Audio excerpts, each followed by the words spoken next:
Welcome back. Time for another episode. BigDenoPlays, Aeon Trespass Odyssey. As you can see, friends, we are making some headway now. We have made it through story card 3A. We're on to story card 3B, where we are collecting identities to sneak our way into the Temple of Man and hopefully strike a blow at the heart of the Nietzschean's regime. Before we do that though, we will have to contend with another combat encounter, and this time it is with a level 3 Chimera. So one of the fun things of the game now as you progress in levels and you get access to more resources is you get to manufacture different layouts for the different primordials. There's two primordials, the Cyclonus and the Chimera, and both have their own challenges for things that you need to contend with. For the Chimera, it's generally ambrosia tokens and auto-dying from ambrosia, whereas with the Cyclonus, it's usually about breaking combos. So our layout of equipment that we utilise for each of those situations changes. And so I've gone into a slightly different layout of Titans and Argonauts. So we're sticking with the Firestarter. However, he has been given, he doesn't need this actually. He's been given Relief Cestus, Iapetus, Lifesaver, Ambrose Stilts, given the Medusa Extract. The Skyseer, and we've changed both of their armour to be muck armour. So we've purchased additional muck armour. So that increases their ambrosia limit to 5. Now, against a level 3 Chimera, that ambrosia limit is reduced immediately to 4. And we have Black Breath, which reduces it an additional 1 to 3.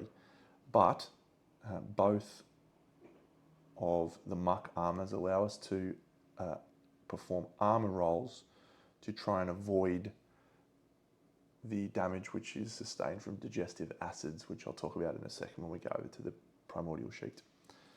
Our Labyrinth Armour champion, he's just hoping for the best. Not much doing there. And finally, over here, Ulyssia, we're sticking with our Umbral Virus Fume Blade layout. However, we have gone with Stone Relief Armour over here instead of the muck armour, because more than likely this Umbral Virus is going to achieve 3 ambrosia tokens pretty quickly, which will allow us to flip over into the Umbral Carapace, and it is a significantly better, so this will then drop off. But rather than starting the fight with no armour, we will start with the Stone Relief Armour. And interestingly, I can't find any specific rules, but when you are forced to discard armour, you don't destroy it. It's not lost for forever. This is just going to be discarded, and then we can re-equip it next one. So basically, there's no downside for us doing that. Ambrose Stilts, ignoring the gain from ambrosia tiles. Medusa Extract, allowing us to reduce ambrosia gain by 1 or down to 1. And then we're also going to bring that into the fight. 1, 2, 1, 2, 3, 1, 2, 3, 1, 2. So let's flip over to the primordial sheet. I will shuffle these so you can see that I've shuffled them live on camera. So the level 3 Chimera, we have 7 to hit, still only move 5, 16 wounds. We are going to perform an escalation to begin with.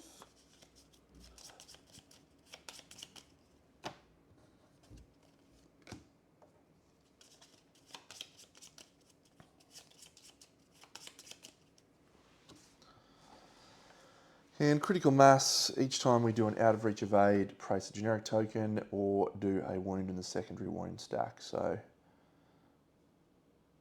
we'll potentially be looking to try and hold off on that for a little bit. As always, we have ambrosia tiles being placed afterwards. We're level 2 to 3, so the ambrosia limit is -1. So as I said, we go from 5 down to 4 for this guy, and then Black Breath takes us down to 3. Always moves, absorbed, an additional danger per hit. Additional danger per attack.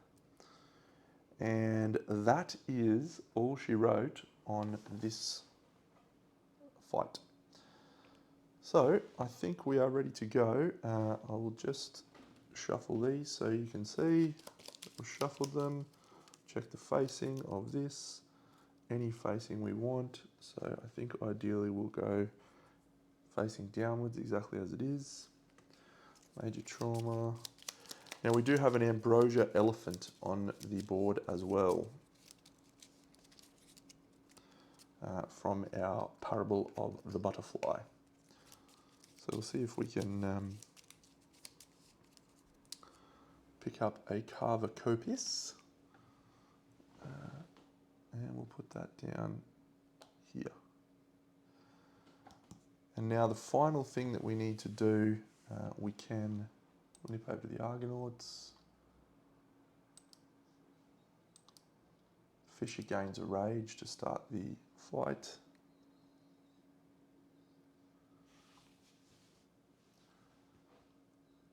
And I think we are done. There's one other thing to do, I think. Why am I thinking there's one other thing?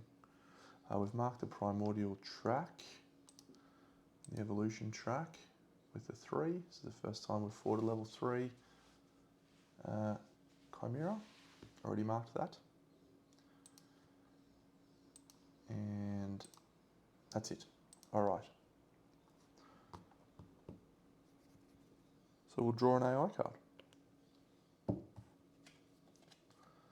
Statue Swing.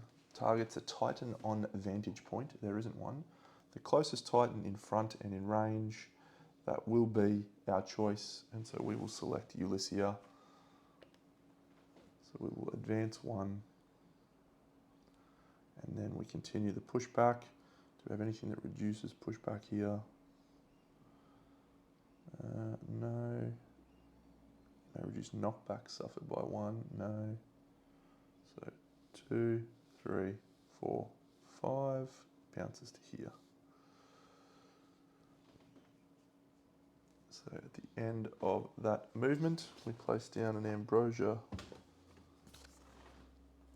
pool. Now we get to decide if we want to do anything with our Tubby McButterpants. Actually, realistically, we should place this in a position where he can access it. There. Good. Because he was always going to get out of range. Pushback and attack. Fate is not 3 or higher, so it's 3 dice on an 8. Ulyssia has a scale shield, so she can re-roll fails. So we'll re-roll these 2 fails. We get 2 8s, so we have 1 hit coming through. Each hit deals 2 danger, so that's a total of 3 danger. This is on Circe Guard. She has her stone relief armor. So 3 danger, 1, 2, 3. And there is not enough other things there, so that's the end of that card. Wow, that feels very, very minor. Oh, and a Kratos Whisper, we gain a rage. Kratos Whisper. Primordial turn, over. Titan turn. Let's see if we can prime the cannon. The 5 is not enough, so we do not prime the cannon. 1, 2, 3, 4, 5, 6. Do we want to use Iapetus Lifesaver to make an advance for Herodotus? He doesn't have one, so he can't. But that's okay.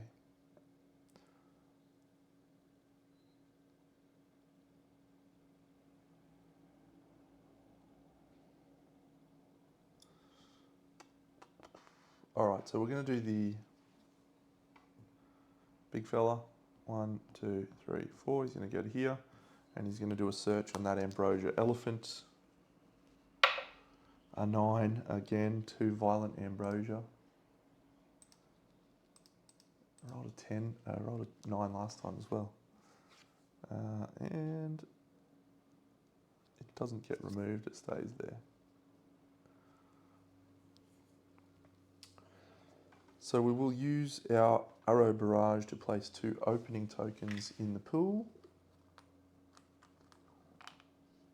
And our brave warrior Ulysses with her fume blade is going to make an attack. So it's a 7 normally, goes down to a 5. The fume blade will hit on a 5. She will raise her rage. We hit on a 5. That's a 1, which is a crit miss. Okay, so that is good in a way. We gain 2 ambrosia tokens. 1, 2. She doesn't have black breath, so her ambrosia limit is 5 from the umbral strain, which goes down to 4 because of the volatile ambrosia, whatever it's called, highly toxic. But we now immediately have 3 of these, so we can transform by spending that, or when do we do it? When you transform to this side, discard 1 ambrosia token. So I think we actually do that after we finish the attack. So we'll re-roll this. A 4 is not enough. That's unfortunate. But we'll then do that, and we will hide and transform with the fume blade. Then we can move 1, 2, 3, 4, 5. So all done there for her. Didn't put any tokens in the pool. What a terrible situation. It's going to have to be the Sky Seer, as always. So she has ambrosia stilt, so she can ignore. 1, 2.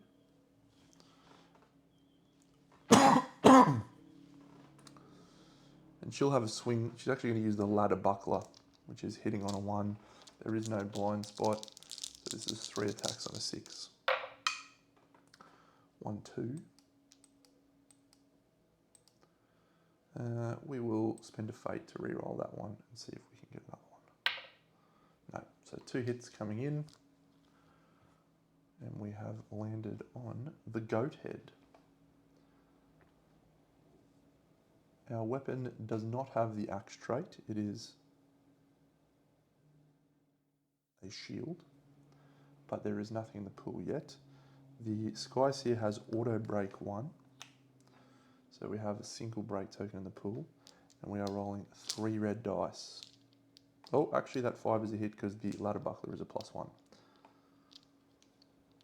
No, I did count that. This is 6. All right. We do have a power reroll available should we need to use it. We will definitely be using it. We are in big trouble here, because it's going to perform the 3-headed monstrosity against us. I've got a second power reroll as well, actually, which I think we will use. So the first power reroll comes from the Trireme Ballistifier, and the second one comes from her level 2 thing. Whew, that's lucky. Gain the Bellerophonic condition card. Not all that helpful for a chick who can fly.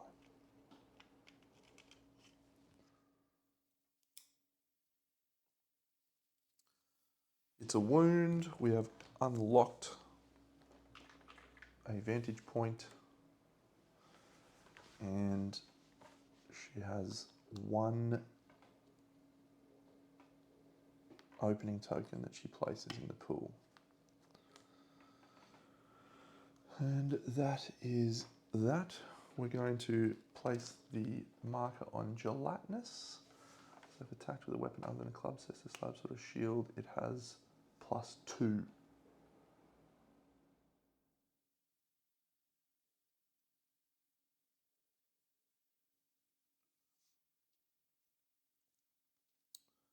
And I did not get to a level 3, so I can't motivate.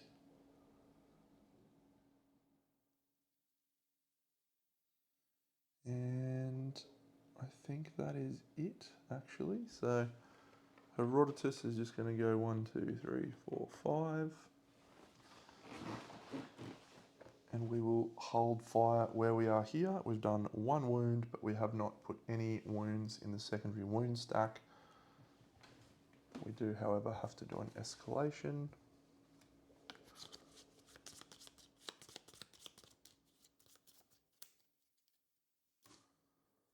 Don't love that.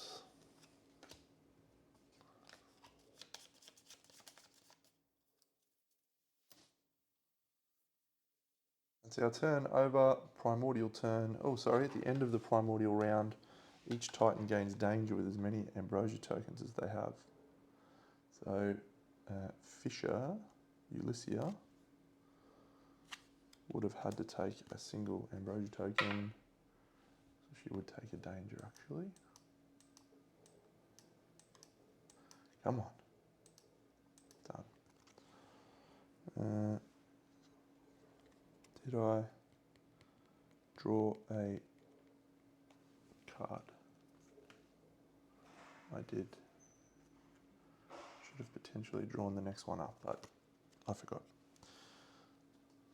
Slither, closest Titan in front in range. There is no one in front. So the closest Titan not in rear in range. 1, 2, 3. It is Cersegard again.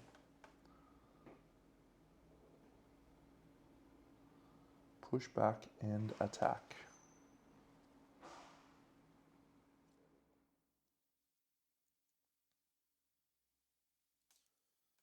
So we will do it this way. Because she is already adjacent, we're going to push her back to there.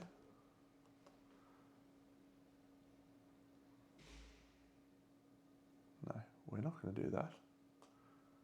We're instead going to just go there.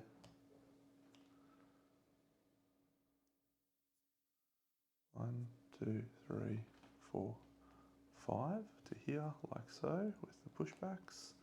We can't place a tile at the back there because there's not enough space on the board.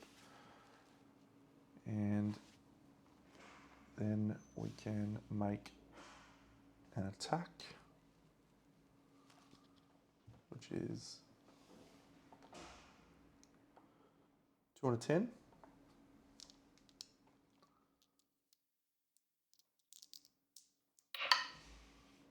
That's 1 critical evade. We got a critical evade for anything? No.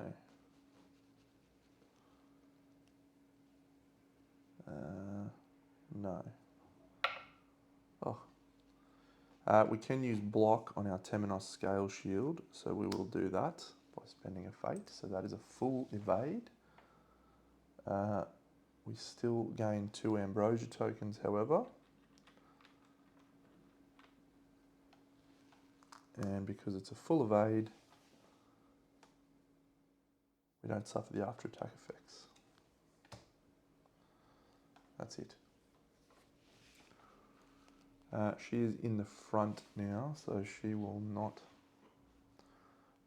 benefit from hidden. I'm just going to double check hidden, because I always forget the rules for it. Hidden.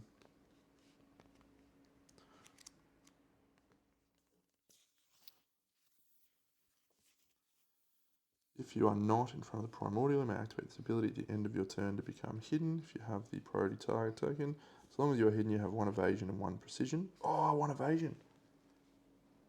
I don't have to use my... block. Nice, and 1 precision. You stop being hidden if you move in front of the primordial or after the second or at the end of your next turn. Okay, well that is handy. I am happy about that.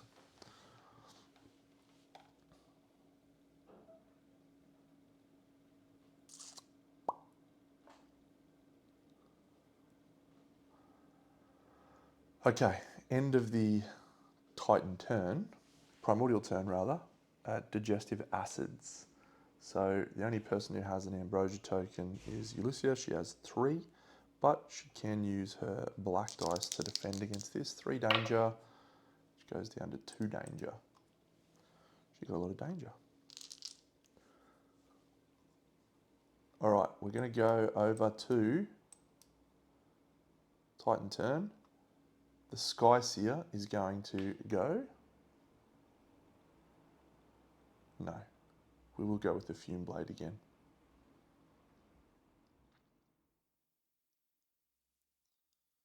So she loses hidden because she's going to move in front of the primordial. Okay, I will use the opening tokens in the pool so we can gain 2 opening tokens. We need to start the train rolling. So the Fume Blade is currently bared. We will spend a fate.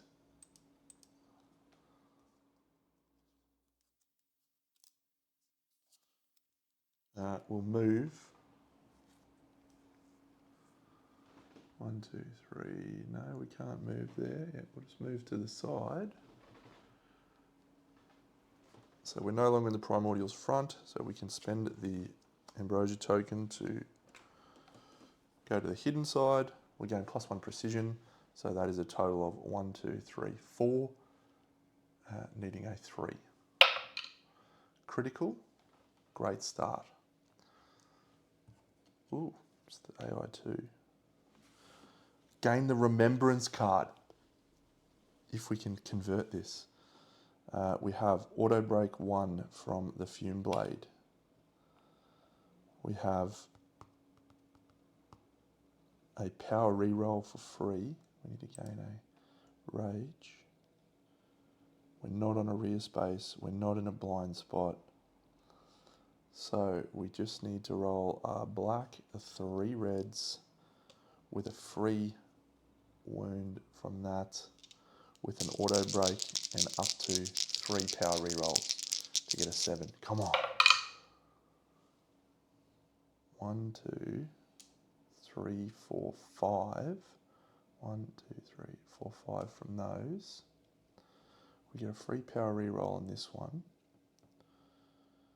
And we will use a power reroll on this one. Come on, Deno. I'm so nervous. Fuck you, dickheads. That does move the adversary, so we'll just go do that. Come closer.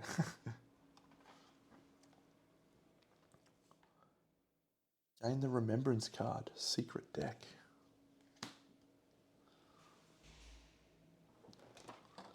I love getting new equipment, it's the best. Remembrance.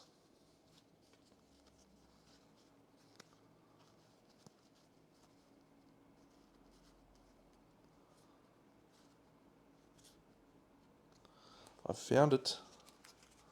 Secret card 49. It's a 2-handed weapon. Evolving. How do we evolve it? Evolution. Deal a wound that slays the primordial 3 times. Gain the Bellerophon card. Days. Break 3. Cumbersome. Awesome. Awesome. Man, that's going to be good. We're not gonna give anyone that just yet. That can potentially replace the Great Breaker. Actually, it's about on par with a slightly higher cap. Also, dazes. Doesn't have -1 to hit. Could be the go. All right.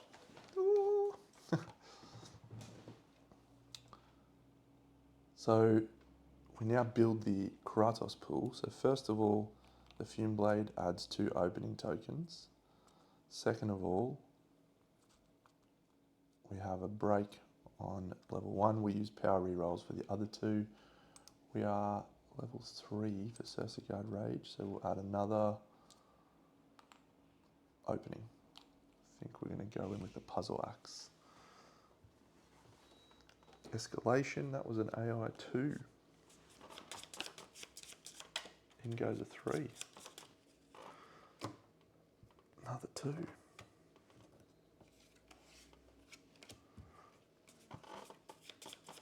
Still no wounds on the secondary wound stack at this point in time.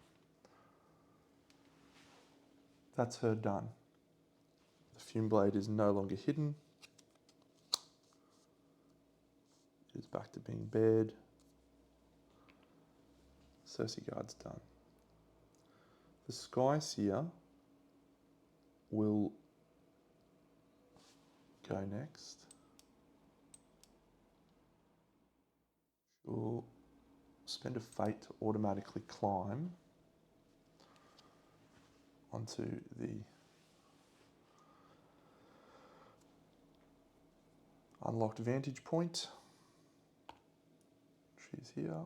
She will make a swing with her Great Breaker. Gains a rage. That is a 9. That is a hit. The Lionhead. Oh, we need to see. Cult Statue. It was super solid.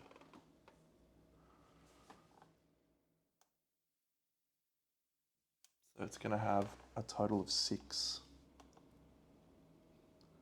Well, in good news, we're going to gain the Bellerophonic card if we do a wound,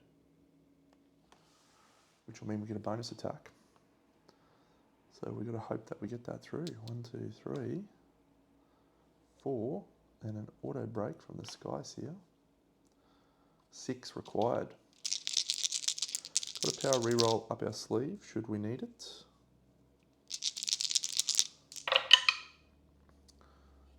1, 2, 3, 4, 5. We do need another 1. So I think we'll use 2 power rerolls here. So we've got 1, 2, 3 from those. I'm going to reroll both of these with our power rerolls. Bang.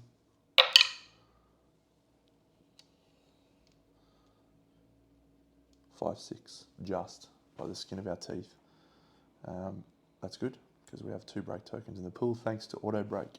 Wound, gain the Bellerophonic card. So that is another level 2 that we've just wounded. That's our first wound in the secondary wound stack. So another BP3 coming in, and Fisher will be able to make a bonus attack by spending a fate, thanks to Bellerophonic.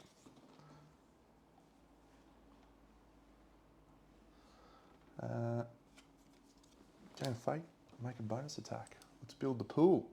She's at thingy 3, so it's going to be 1, 2, and she used her power rerolls for both available options, so she has no break tokens, 2 of those. Do we risk the Great Breaker again, or knowing that we have it was 6 for the reroll. We'll go for it. Great Breaker. 6. It's on fire. On fire. Oh, and that was a gelatinous location. So if attacked with a weapon other than a club says that she slaps with a shield, it is a shield. Wonderful. We are looking for 3 with an auto break.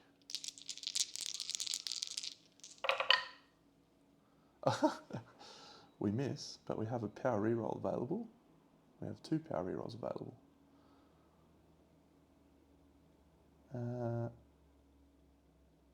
That's a tremendously bad roll. We'll use both power rerolls. We can ignore, yeah, that's better. Gets the wound, shapeless mass is done. We remain on gelatinous. We add another second single wound. We add a level 2 into this.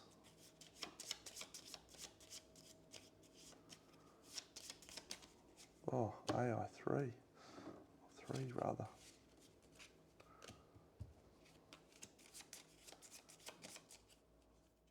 Ugh. This is looking awful. 2 opening tokens, and we can use Motivate, which is a really good time to get a Motivate because the fire starter is going to get into range. We have 2 tokens from Critical Mass, from the 2 secondary wounds on the secondary wound stack. So the fire starter has cannot voluntarily end your movement in a rear space. He has that. You have Ambrose Stilt, so you can ignore that. We have 2 opening tokens. I think we'll go the axe on Herodotus. Telebarcus rather. It's a 3.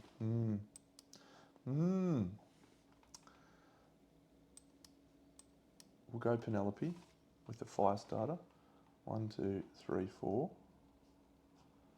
To get into position there with the relief cestus. We will make an attack. There is 2 tokens in the pool. And we are going to try very hard to roll 4 hits here. Instead of 4 hits, we'll only roll 2, but we'll spend 2 here.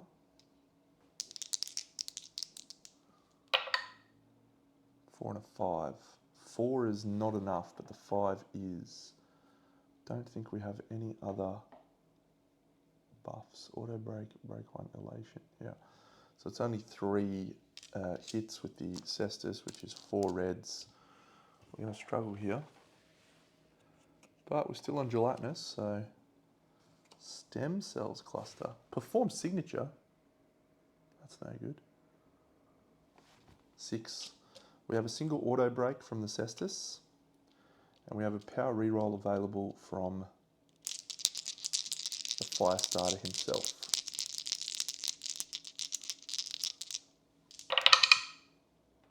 Oh, we need 6. We got 5. Oh, I wish there was a way we could get another break token in there. Sure wish I had another red dice. We are on an ambrosia thing, so we gain that benefit. We have nothing there.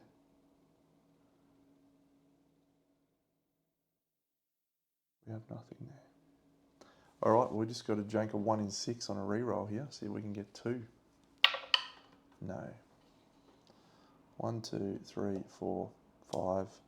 We come up short. The Chimera spontaneously regenerates. Heal. That is removed from the wound stack. Break 1 from the cestus. Fire. And we'll put another opening.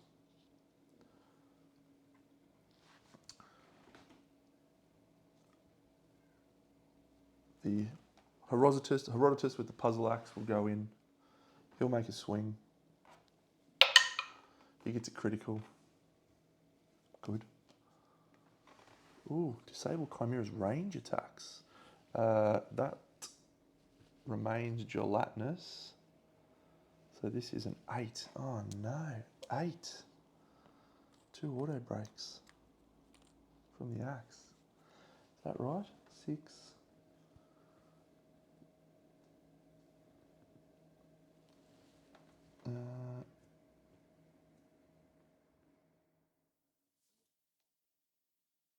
is it gelatinous? I'm just checking to make sure I've got that right. Yep, so gelatinous says, if attacked with a weapon other than a club, cesta, slab, sword, or shield, the Chimera has a +2 Aeon Trespass value, so this is an 8. Come on, puzzle axe. Oh, that's 6. What power rerolls do we have available? Auto break 2. The maximum power rerolls I can get here is just 1. So we're going to come up short again. Oh, 6. Gain 2 ambrosia tokens. I will lower that to gain to 1. That is a real unfortunate turn of events. With the puzzle axe, would have been able to disable his range attacks. Done, done, done, done. End of the Titan round. Over to the Primordial round. Primordial flips an AI 3 card. Man, that's so punishing. And it's a friggin' range attack too, wouldn't you know it? Range attack unlimited. We get to choose the target here. Furthest Titan in sight and zone 1 around it. Oh no. Alright, well everyone's running away like crazy. Fire starter, Iapetus lifesaver. Move back. 1, 2.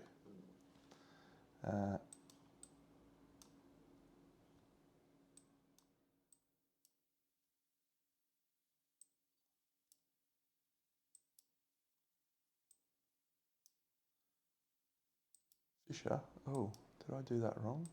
I definitely did that wrong. Should have made a rage for an attack. Cersei Guard.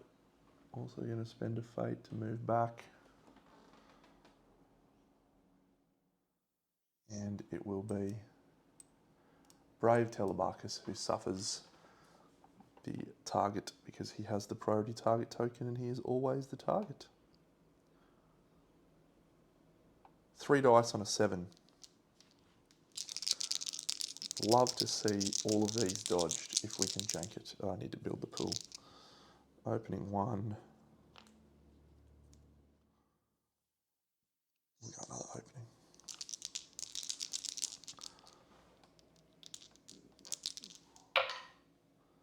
Block none. Reroll these 2. Block 1. Damn. So each hit deals 2 danger. So it's going to be 4 danger, which is going to be 5. So we'll take 5 danger and we will reduce it to 5. We also gain 2 ambrosia tokens, which is not enough to kill us yet, but it is close. Do we reduce that gain? Probably not. I think we'll hold on to that. 1 more ambrosia token and he is dead. So we'll draw a major trauma, and it is gain 2 rage, pretty good. And then he's knocked down.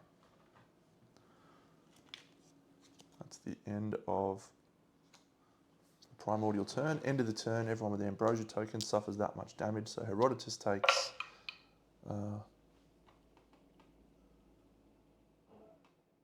what is it that, oh yeah, the muck armor allows us to do the reduction. So you just get 3 and you just get 2.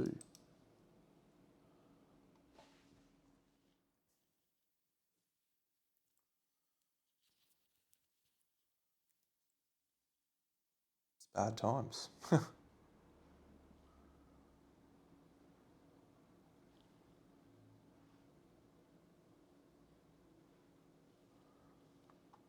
Primordial turn, over. Titan turn.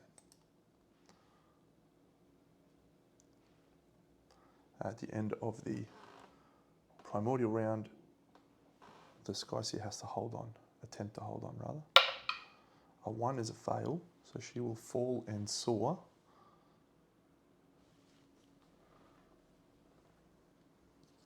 Which places her in the back of that, any space within 2. Done. Top down. 2 in the pool. We want to start with someone who is going to add more to the pool. Our knocked down Herodotus needs to clear some of those tokens. Doesn't have elation, can't do anything about that puzzle axe, I'm afraid.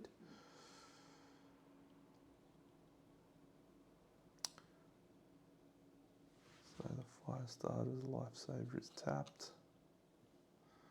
And Pursuer Imperative is tapped. Maybe we will go with the Fume Blade and use it to put some more opening tokens out there. Cersei Guard. Spend one of her Ambrosia tokens because she's not in the front to hide with the Fume Blade. Move up 1. Attempt to climb, I guess. Probably worthwhile. Oh, prime the cannon. Cannon is not primed. Do we attempt to climb and make a fury check? There's no downside to it for us. She's 0 fury, so we'll try. We succeed. We climb up. The downside is probably that we're about to do a secondary wound stack. We'll attempt to hit with the Fume Blade. 7 is a hit. We will reveal this. Create a vantage point. To do a wound, 1.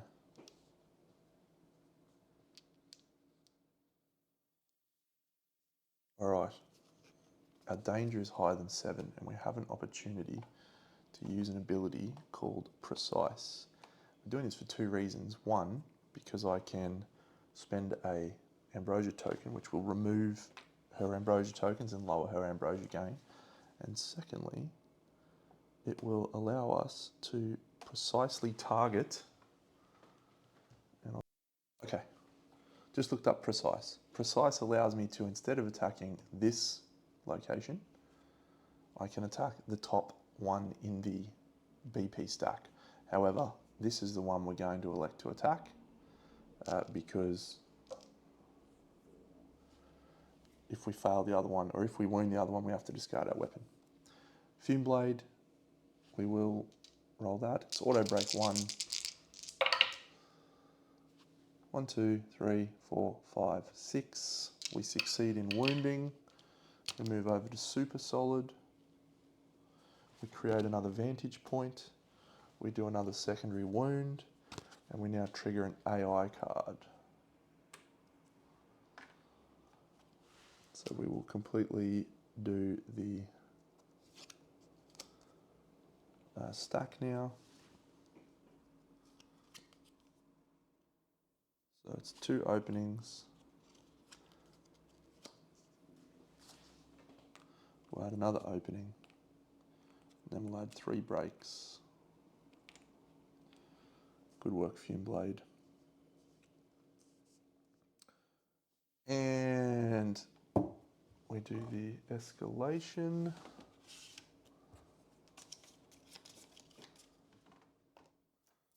Here. Done.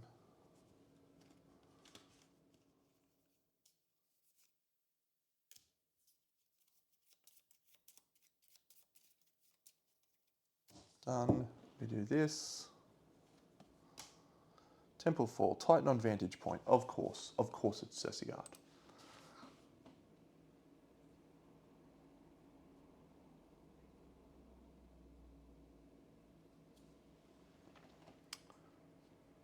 Pushback and attack. So we're just going to move straight forward because she's on the vantage point. And moves forward 1, 2, 3, 4, 5. However, we can reduce that by 1 thanks to the labyrinth armor that he has. So we will do that. This will get removed and we will place a large ambrosia pool behind it here. And that is that. So then the Temple Fall is targeting 4 and a 7, our poor brave Ulyssia with her fume blade. 4 and a 7. We block 2, and we can re-roll these 2 with the Temenos Scale Shield. That's another 7, and we will block that one using a Fate and the Scale Shield. So there's no effect. That's the end of the turn for that primordial action. She's done. Our do we have anyone with Inspire? I don't think we do. So the Sky Seer will go next. What are we at? 1, 2, 3, 4, 5, 6, 7. 9 wounds to go. There's an AI BP2 on the stack. Can't voluntary end in a rear space. The Firestarter is going to use a Night to Remember. To unexhaust a gear card. Bang.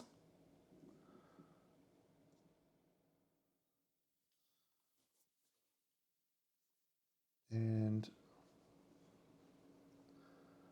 I think our Sky Seer will go next. No, we will do this guy. 1, 2, 3, 4. Sorry, he can't voluntarily end in a rear space because he has Honor Blind. So he will go there. He will punch with his Relief Cestus. It's +3, so we're going to be looking for 4s.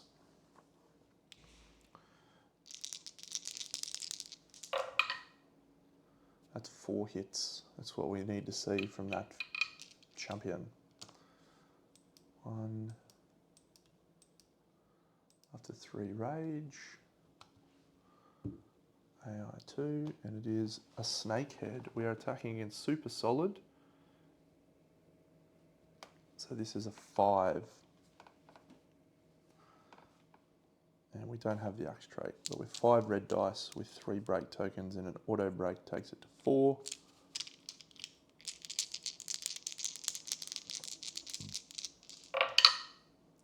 One, 2, 3, 4, 5, 6, 7. Gain the Bellerophonic card and create a vantage point. Stays on Super Solid.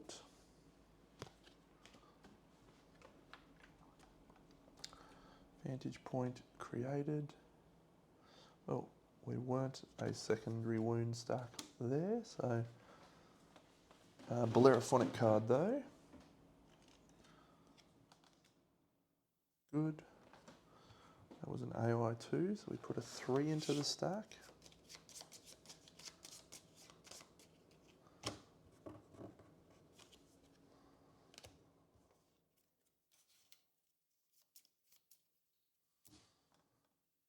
Okay.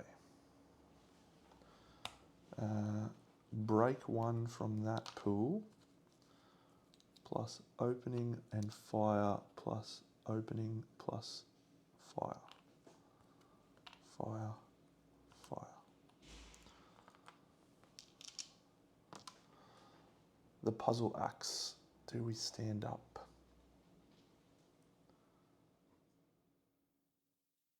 Or do we go with the Great Breaker? I think we will go with the puzzle axe. So the puzzle axe, Herodotus, he's going to use his Siren Survivor.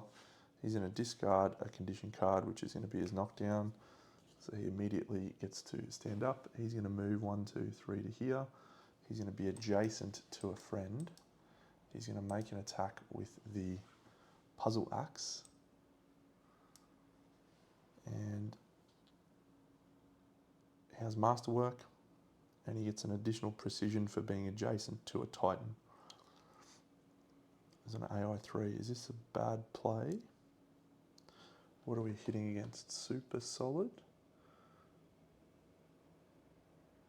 Yeah. All right, we're deadly on a 9. Would love to see a deadly here, actually. That's a 1, but we can re-roll that with Masterwork thanks to the Puzzle Axe being Masterwork. 7. It's a hit, but it's not a deadly hit. Oh. A wound is bad? We will...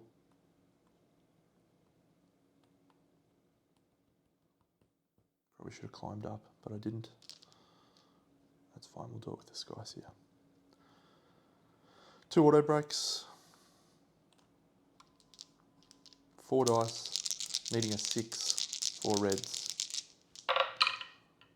Oh, that's an awful roll. 2 power rerolls. Come on, power rerolls. Oh. Discard your weapon. That sucks.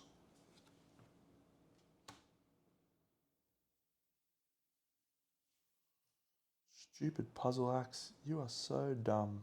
Why are you so dumb?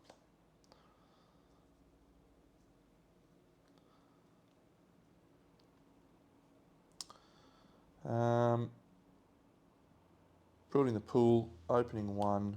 We'll keep a fire in there. We'll have another 1, 2, 3. We'll have another opening, then 2 breaks. Done.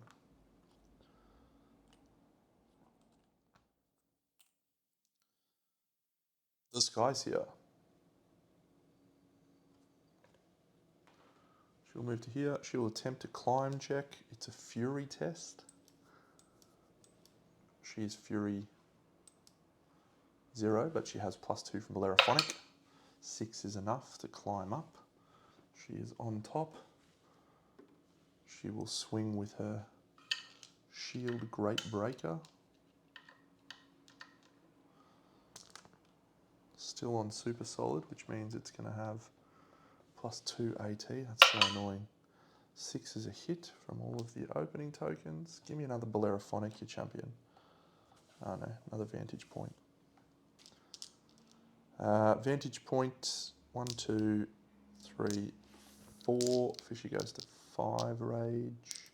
Oh, she's got Motivate.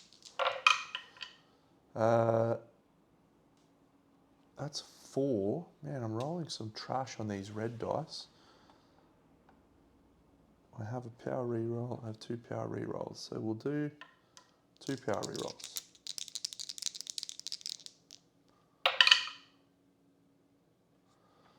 Oh, gain a negative evasion token. Awful, awful stuff. What a very bad turn of events. She has 1, she has 2, she has 3, all of which trigger motivates and a reposition. So the motivate, get out of town, buddy. End of the turn. Hold on checks for no one. Yeah. That's a bad turn. Everyone should have done better than that.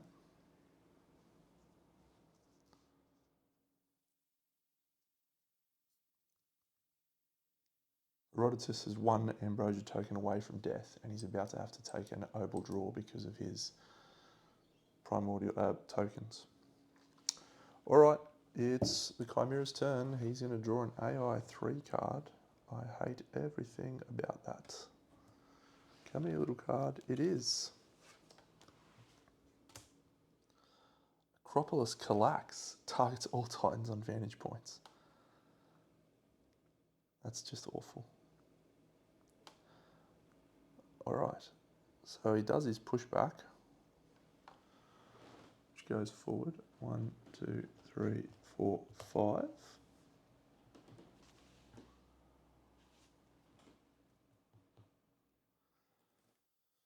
And then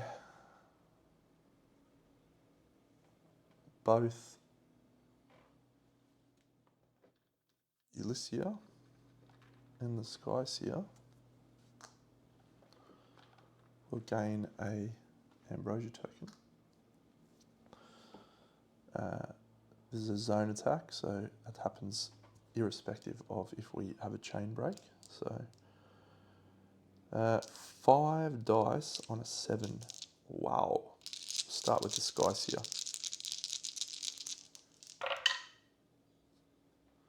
We've only blocked 1. Block 1. But we can re-roll 2 of them thanks to the ladder buckler. It's 4 hits coming through. Each hit deals 3 danger. That's 12 danger. I do not enjoy that. I do not enjoy that at all. 13 danger actually, because of the +1 danger. Down to 12. Straight to an oval draw. Oh, if my Skyseer dies, I'm going to be so unhappy. I've got a Pygmalion stone. I got 1. I used it to save my maze runner the other day, but 1, 2, 3, 4, 5, 6, 7, 8, 9. 1, 2, 3. You died. Does a 10 come in? It does not. Do I have a second chance anywhere?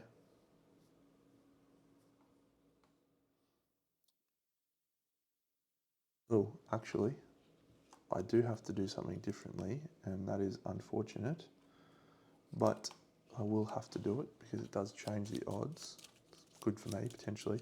But she's got weak, so when you're about to draw an oval, add an oval from the next threshold. So we did need to have 4 cards in there. So 1, 2, 3, 4, 5, 6, 7, 8. Reroll 9, 10. 1, 2, 3, 4, 5, 6. All right, now I'll try and awaken.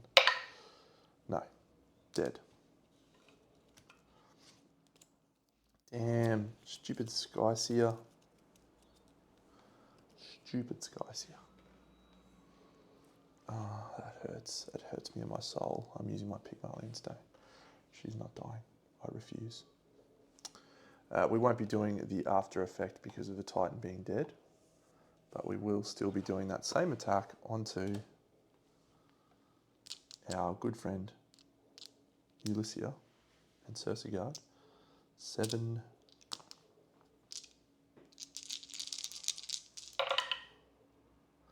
Blocks 1. Rerolling 2.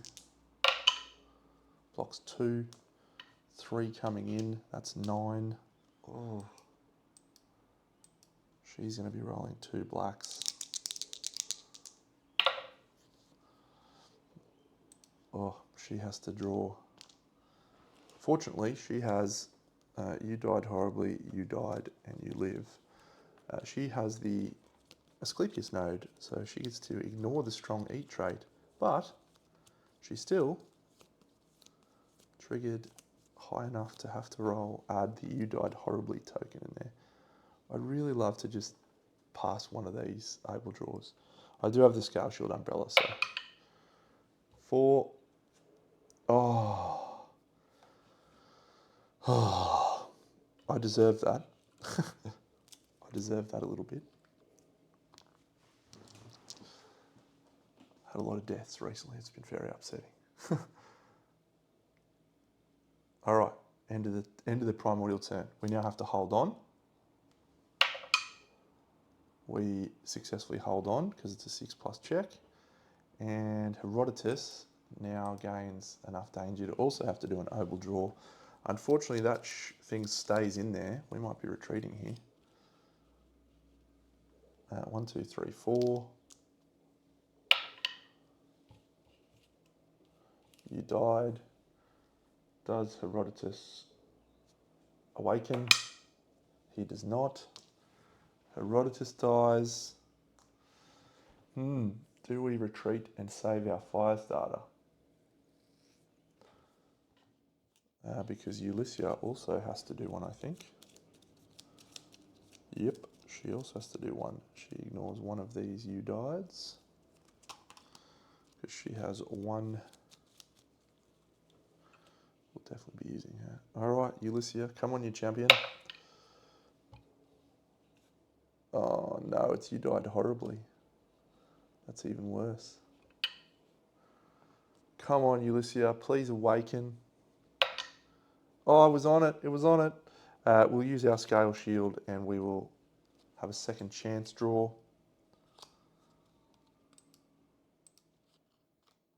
And we'll try again.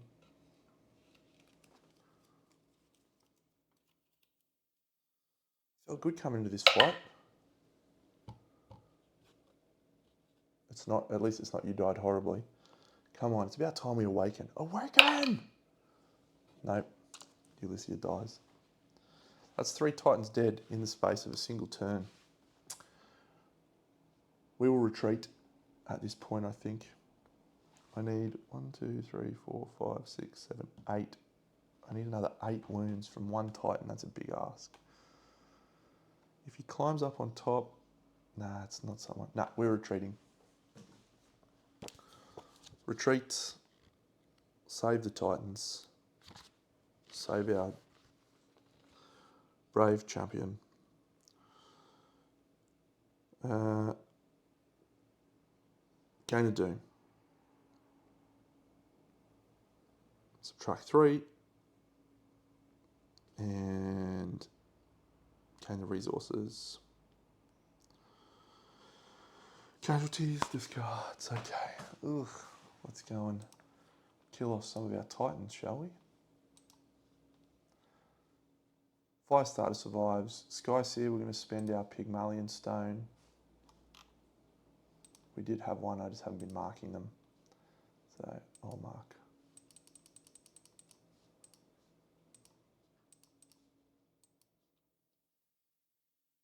Lose 3 fade. 3 violent ambrosia for facing the Chimera. And then we're also going to gain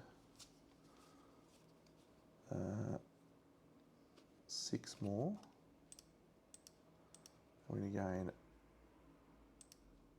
3 super solid relief mass, which is 6. And, oh no, other way around. 6 chimeric tar. Yeah, feel like we were hard done by there, but we did get a weapon out of it, and we can't complain too much about that. Yeah, ambrosia tokens. That's more punishing. Now, do we have to defeat? No, each time we battle a chimera, our story card says, just have to battle one. We gain a glory. So we're going to gain the next one of these, and it is the E4. Add the High Priest of Man clue to the deck. So there's 4 clue cards left in the deck and 1 in the other deck that has not been added yet. All right, made a few little changes to this.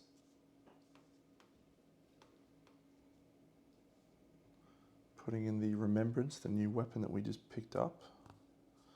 Still thinking about if I want to use these Relief Cestus somewhere. I may look at it. They're just 2-handed, so we'll add that to the pile of things.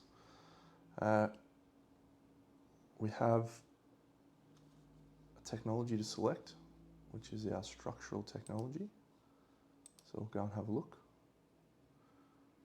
Ambrosia Spill Solution seems like it might be a good one, but War Propylon gives us a 4th Argo ability and allows us to access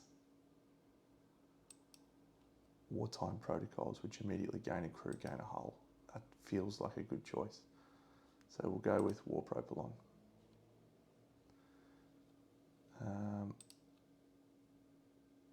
2 Argo Fate to gain 1 hull.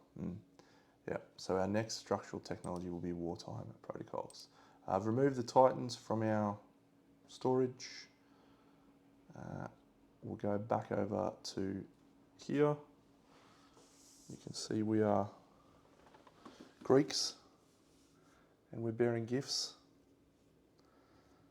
In case you're wondering the title of this chapter, it's because we're trying to do a Trojan horse. So we're Greeks bearing gifts. All right, let's look at the map, and you can see our best play here, I think, is to move across to 81. And that's a city, and it's not our last visited city, despite what that symbol says. So we will actually be able to use some of our city technologies, negotiations, which could be good. 81. And from there, we will move straight up, hopefully, if we can. Here it is, 81. We move across to the city on our timeline step. We mark it. We gain a logic breaker. Yeah. It's about damn time. And we're immediately going to kill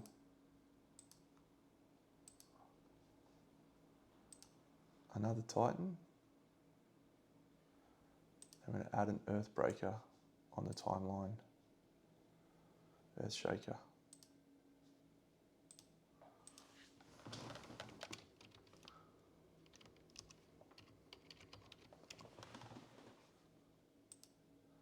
Grand. So we do the exploration draw. I have re-added those cards into the deck. Oh, I really should try and take that technology that allows me to remove a card. We can remove that Cryptea assassination. First card is gain a Titan. We're on Helots territory now. Are we friendly with the Helots? No. We will be soon though. Add a Titan. 2 War Machine resources. And our friend, the little Harvey Birdman, keeps chasing us. We're here, he'll go down. And Ambrosia Spill. Oh no, we're gonna lose a hull again. I didn't take that thing. Oh, I feel so dumb. We're gonna lose a hull. We'll spend a fate to try and avoid the hull loss. 6 I don't think is enough.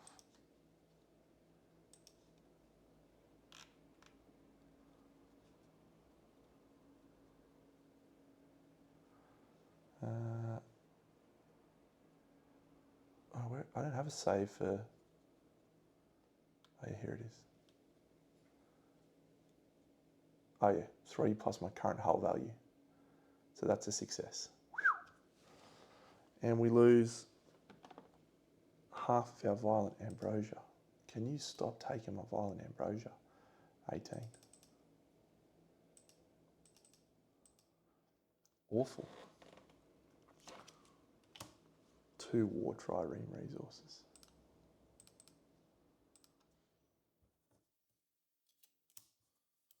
At least that one's gone from the deck.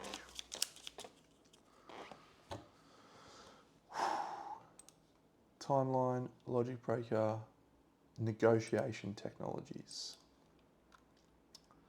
So we are hidden or distrustful with the Helots. So we will gain or lose some maze fragments to gain a +1 diplomacy. Fear Essence, 1, 2, 3, 4, 5. Gain a diplomacy with the Helots. Next thing we will do is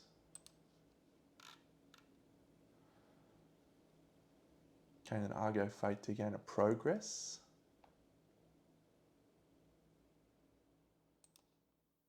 Yep. So that will be the next one of these. Shuffle this.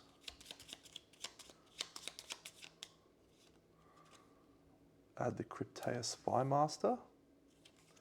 Everyone's in there. So this is how many we have. 1, 2, 3, 4, 5, 6, 7, 8. We're going for 2 more. And I don't think we need to gain a crew because our next structural tech is going to give us crew. However, it is just a crew for one Argo Fate. Any other ones we want to use? No, we can't do that one. Done that one. Done that one. So no, that will be all. We'll do another movement step. This time we're going to move upwards. That's out to 74. And according to our map, we've never been to 74. Let's have a look, shall we?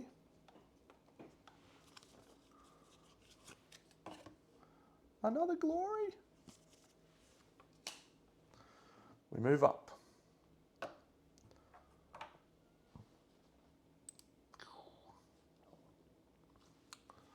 Let's shuffle these bad boys. And we get 4 War Trireme resources. And 3 War Machine. And our little friend comes along for another ride. Old Harvey. We have, did I remember to gain a Doom for failing our fight? I don't think I did, but maybe I did, doesn't matter. Have another Doom. There's a Titan hunting location.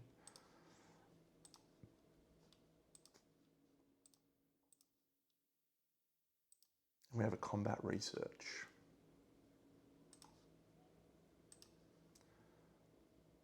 Experimental gear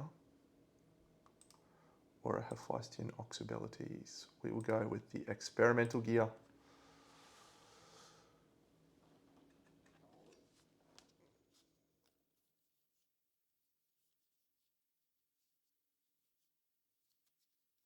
Let's see if the experimental gear is going to do something for us. Some new weapons, armor, Siege Tower Pauldron. We can potentially free people and ignore warriors, +1 from treasures, and you can just trash it to break a combo pretty good. This Watchtower Pauldron splits the difference. You get a dodge and you get a, okay, so they're okay. This bad boy, a Meta Sword, which you can flip into a Meta Bow. And that's a pretty good weapon.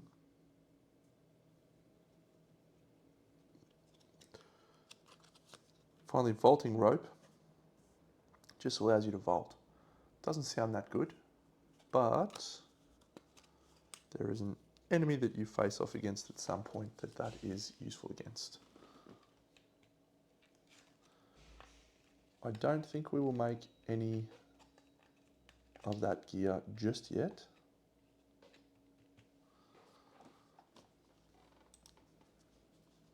So we will instead move on to our next day. We are going to move up to 67.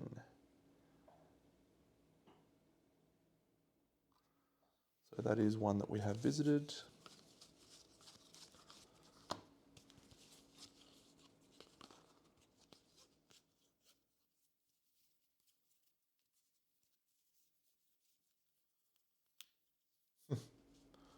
So many places we visited.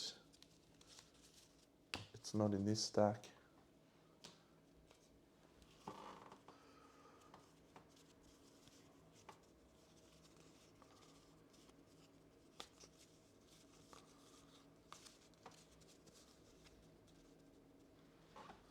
Have we visited it? Or have I marked it by accident? I don't think we visited it. I think I've marked it by accident. Because there is another city. Oh, I know why I marked that one. That was the location that we could have hidden at. It was the other location where we could have been safe. That is exciting. We are moving into a location where we have once again not. Let's do our exploration draw and mark our timeline.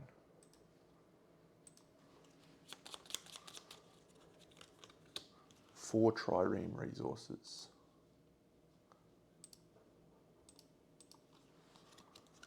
Two relief resources and no movement from the idiot.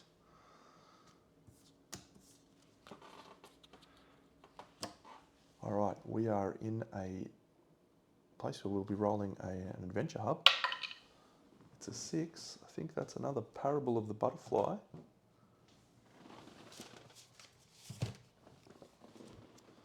Well, let me check.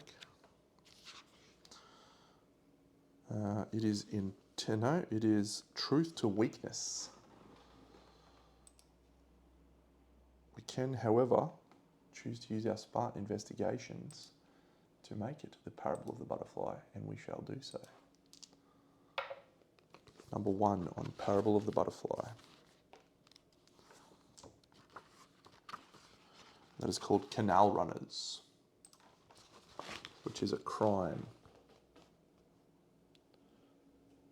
Ooh.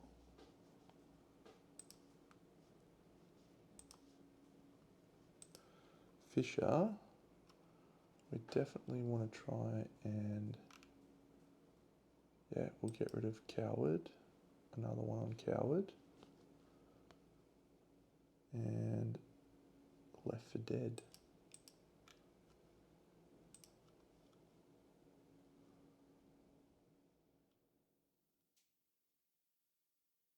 Why are you not on there? Oh, I know why. Because our dead Argonauts.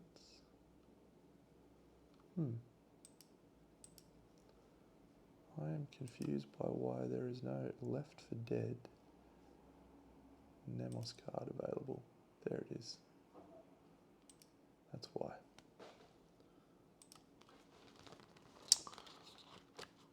Alright, Canal Runners. After several exhausting days, you finally find a canal city to spend the night. As the Argo enters port, you take a look at the impressive fortifications on either side of the terraced polis and notice several small figures running along its crenulations. Children holding sticks chase others wearing oversized masks. Once the terms of your stay are settled with the city's elders, you make your way into town. It doesn't take long for one of the children to approach you. You've got Titans on your ship, right? Asks the boy, feathers stuck behind his ears and a makeshift cape on his back. A stick and a small knife hang from a rope around his waist. His face brightens when you nod, and more children join him, some holding sticks and wearing capes made from old sails, others dragging behind them giant masks representing some kind of monster with pointy teeth and red eyes.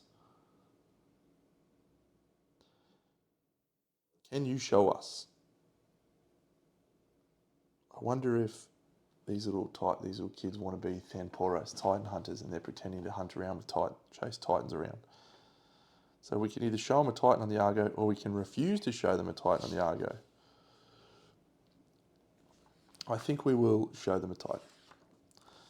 The children are mesmerised with the Titans and get as close as they can before you pull them back. What surprises you is the utter admiration they have for the giant creatures and their total lack of fear. When the Titans in the stoa start to notice the visitors, you usher the kids outside. See, I told you some are taller than others, says the boy with feathers on your way back to town. We should build a contraption to account for the size. The boy dragging the mask behind him protests, but how am I going to move? You'll manage, answers the boy with feathers, and they run off before you can ask what they were talking about, leaving you with an unsettling feeling. Yeah, those little buffheads are trying to hunt Titans. Party leader gains the Roused card. We will go Roused on Ulyssia. C20. Whew. As night falls, another group of children runs past you, waving their sticks in the air, their makeshift capes.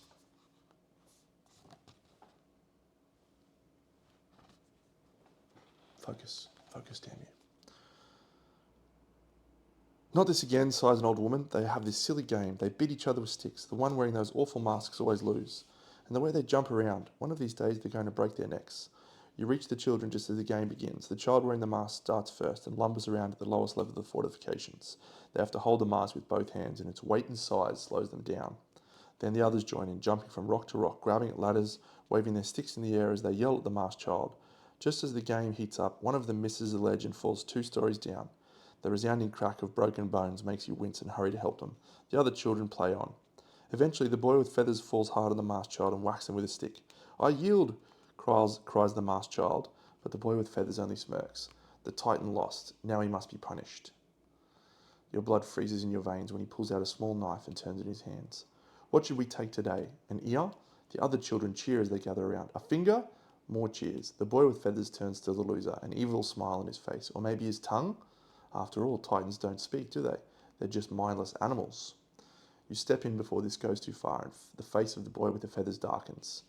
"This has to stop. Can't you see how dangerous this is? You'll get yourselves killed." Some of the children lower their heads and drop their sticks, but the boy with feathers looks at you haughtily. "Someone needs to defend this town when the Empire comes. You're not going to stay. None of the warriors ever do." The resentment in his eyes is hard to bear.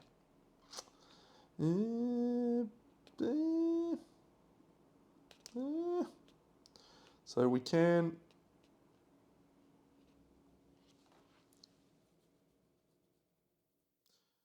persuade the children to stop playing the game. We'll do that. Helots, diplomacy +1. I like that. Gets us to friendly with the Helots. 27. Some of the children are quick to be persuaded, and you suspect they weren't fully on board with the game to begin with. But the boy with the feathers holds his knife in a death grip. "How dare you come and mess everything up?" There's no convincing this one, you surmise, and leave to see the town elders about bolstering defences. They're quick to strike a deal in exchange for some weapons that will show you what the kids found nearby. In a narrow crevice in a canal wall, a wild Titan has been trapped for several days. The Titan's massive forearms bear tiny scars and crude paintings of the mock battle adorn the wall. The children were playing here with the Titan, and it didn't attack them. You always believed all Titans were violent towards mortals. While your Titaноkinigos team captures the Titan, you have your crew deliver several crates of weapons to the city elders. Gain 1 Titan and lose 6 War Machine resources. You depart the next day and wave to the children who came to see you off. Several days later, you get news of a city attacked by the Empire in that same canal. You think about the boy with the feathers and wonder if you made the right call. Gain a doom. Blech.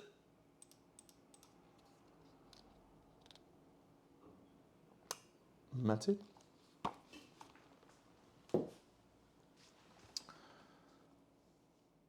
So, we didn't mark that, but we have a structural technology, and it will be, yes, it will be wartime protocols. Bang! Did that automatically apply? Extend, extend, gain 1, gain 1. Whew. That's such a relief. And we are at another city, so we'll once again spend 7 resources, we'll spend 10 fear essence to improve our relationship with the Cyclops, and we can do that because it is either Helots or Cyclops. We just need 1 more for Cyclops allies. We'll move, let's have a look at the map again actually. If we move across to 68, we will go to another location where we haven't been. I think we do it. Let's go 68. Another location we haven't been. And we get a massive backfire. Damn. It's a doom. We will spend an Argo Fate to try and avoid gaining a doom. Let's see if we can roll it. 7 is enough.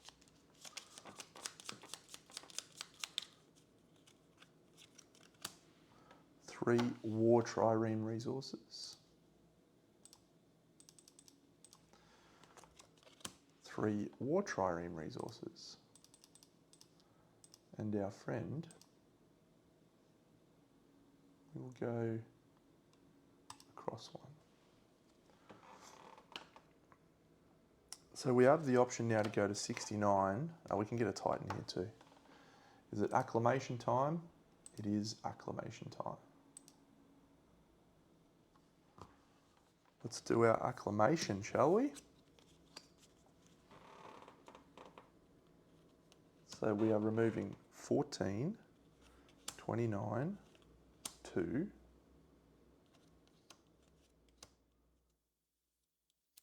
12, and 22.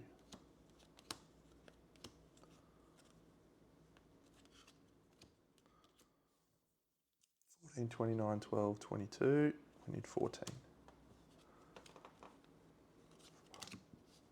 14. These are all gone.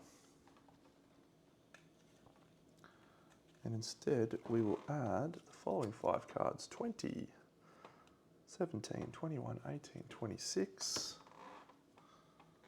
We will shuffle these in. We might even do a drop shuffle.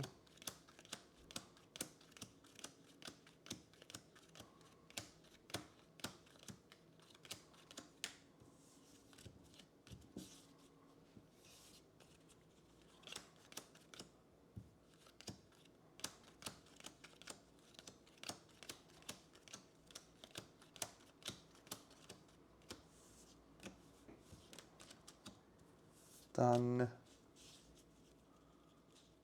on the acclimation.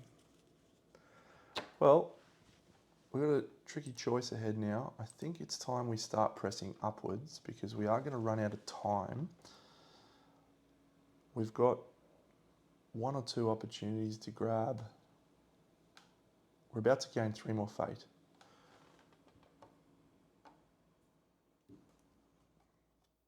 Sorry, we're about to lose 3 more fate from an Argo encounter, so we can afford to potentially go straight up. So I think we'll go straight up to 61.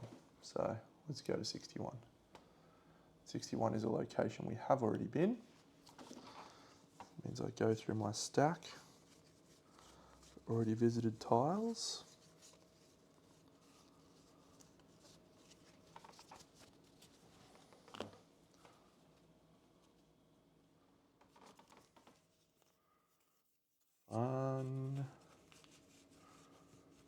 There it is, 61. All right. Gone to here. Now we do have upstream navigation, so we will be able to go straight up. There is a Spartan stronghold here, so we will have to suffer a Argo crew loss. We can take that. We can take that. And we'll do our exploration draw. And 4 war trireme resources. And cackle. Of all the times to get cackle.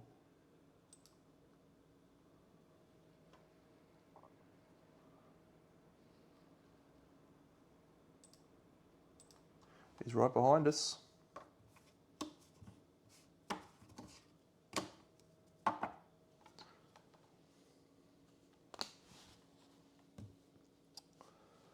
It is time for another combat encounter. And I'm starting to get more and more nervous about these bad boys now.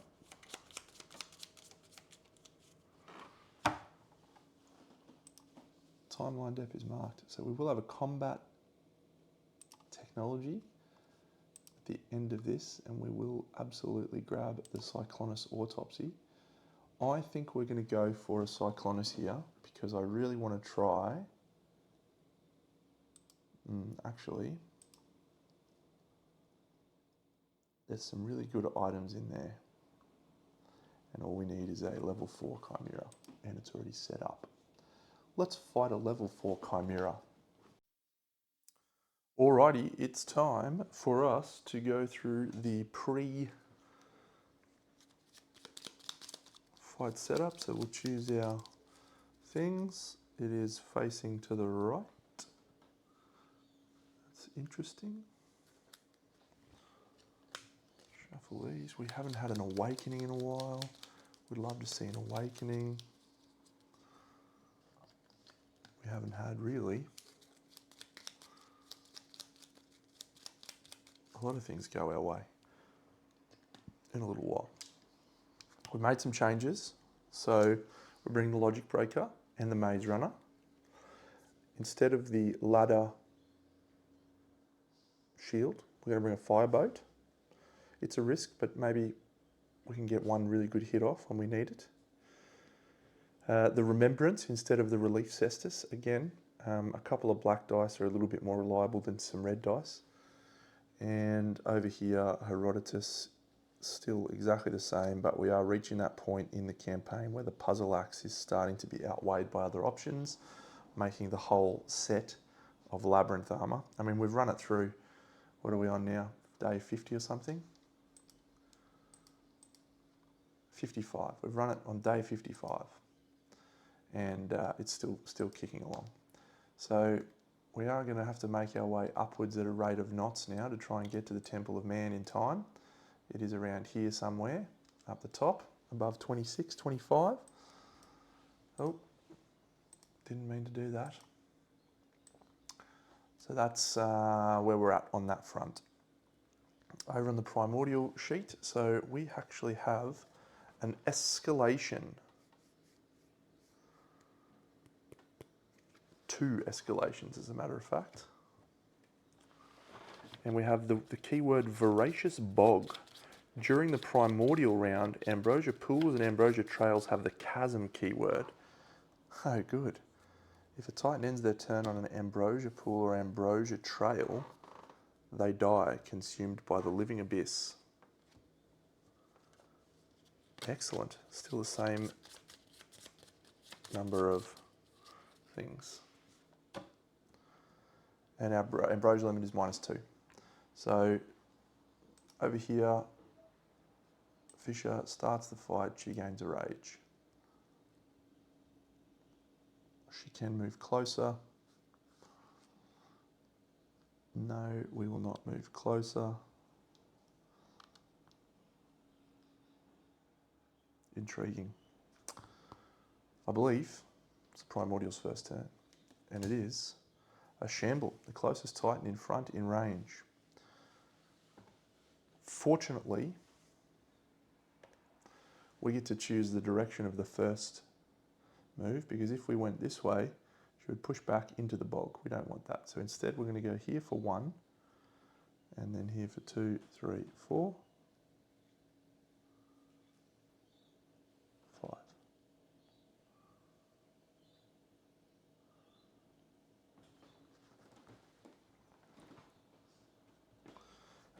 The Fisher will spend a fate to use her Iapetus lifesaver.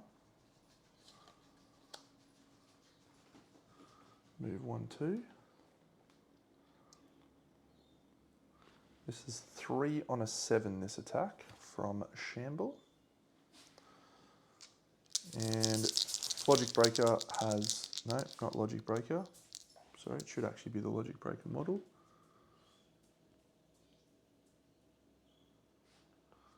3 on a 7. Crit evade if you don't mind. We have dodged 2 of the swings, and we have a reroll on this one from the Scale Shield. That's a 6. We don't have enough of an evasion, but we'll spend a fate to block that on Cersei using the Scale Shield. No Ambrosia tokens, no danger. No problems. All right, so now we think very, very carefully about our actions, because we can't end our turn on one of these anymore. We have a 4th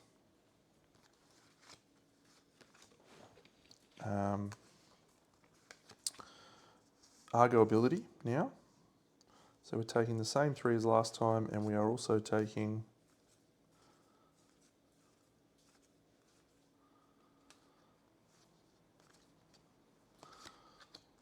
crisis protocol to lose some danger if we need to.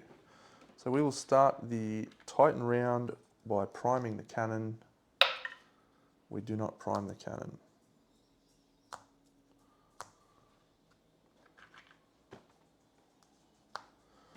That's a shame. Would have been nice to fire a vantage point up to begin with. Need to think carefully here. Need to think carefully. The logic breaker gains a danger because of the single ambrosia token that she has on her. I think we will start with... This is tricky. Do I want to also use a lifesaver on the... Ignore the ambrosia gain. So we're going to have a chasm appearing everywhere. That is wild. Need to get on top, I think.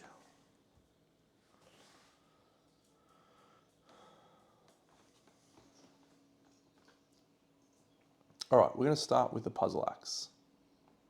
Oh no, we can start with the logic breaker because she can move over obstacles or chasms. Ooh.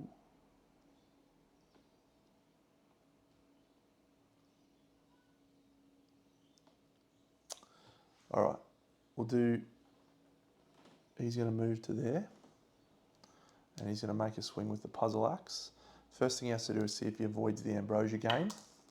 That's a 9, he does. And then he's going to make a swing with his puzzle axe. And that is +2, needing a 5. Raises his rage, that's a 5.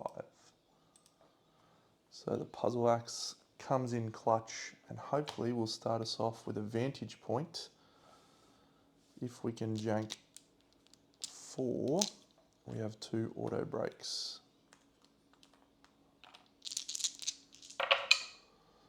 We got it. Puzzle axe comes in clutch. Break and an opening token in there. Or do we go 2 openings? I think we'll go 2 openings. Create a vantage point. Boom. And that location is super solid.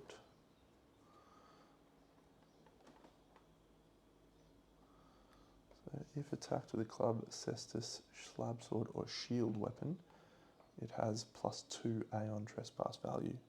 Oh, got to remember, actually, I'm going to do this so I don't forget that the AT value is actually 1 higher, as is the danger gain, because it's a level 4.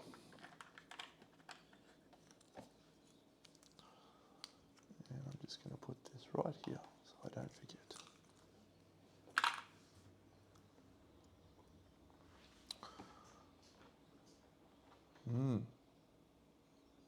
One opening, 1 break. It's tricky, tricky, tricky. Logic breaker could climb up and use hidden. What's your fury stat? Fury is 1.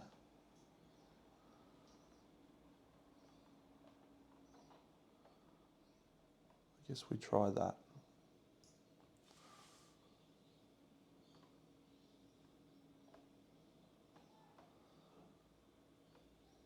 Or do we come in with the fireboat? We need to escalate. Let's escalate.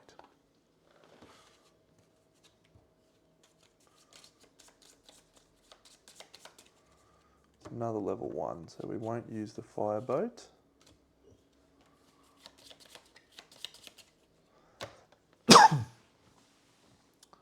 So it's either the Great Breaker or the Fume Blade. Let's go with the Great Breaker. Let's do someone who doesn't matter. 1, 2, 3, 4. And try and use this Ambrosia Elephant. It's a 6. Gain 2 violent ambrosia.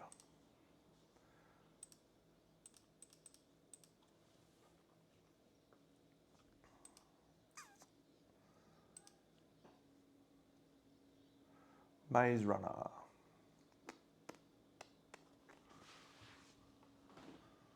One, two, three, 4. She is going to attempt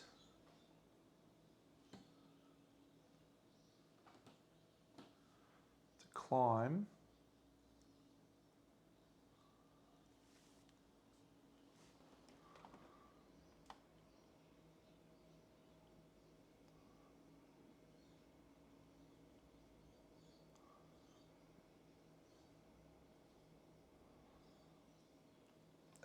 I guess.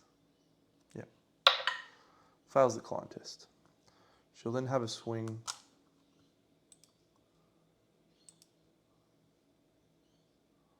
with the Great Breaker. She rolls an 8. She hits.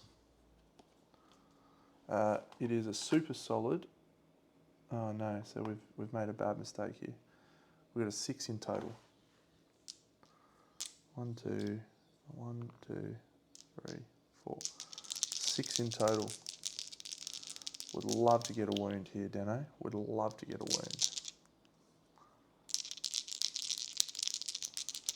Come on, son. Oh, that's bad. 1, 2. Fail. Exhaust your active weapon. We will exhaust our active weapon. But we will trigger daze, which allows us to change this guy's facing. Actually, let me check the rules for cumbersome standby. Indeed, I can, because it specifically states without moving it. So we are going to turn to face like so, which will result in 2 things. First, it will result in our friend. Cool, so we'll gain a break and an opening, and we'll also gain a reposition move. And that is the end of the Maze Runner's turn.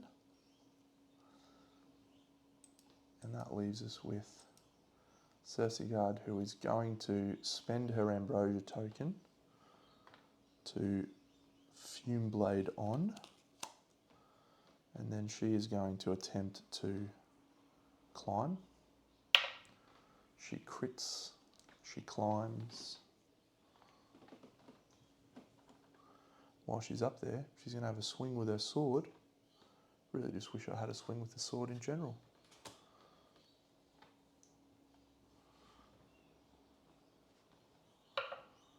Five, 6.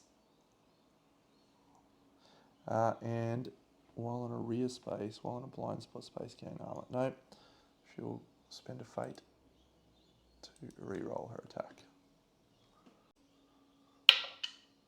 An 8 is a hit. Ooh, if your weapon has the act trait, it does not. 1, auto break, 1, black, 2 reds, and a red, and an auto red. 1, 2, 3, 4, 5, 6. We got it. It remains super solid. And we do a single wound. And we gain the Bellerophonic Condition card. And we gain a level 3 card in there, if you don't mind.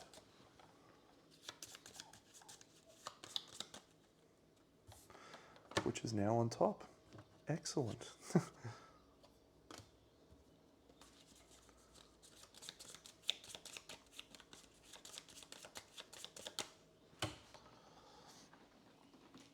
So we are roused on Cersei, so we get an overbreak token and another overbreak.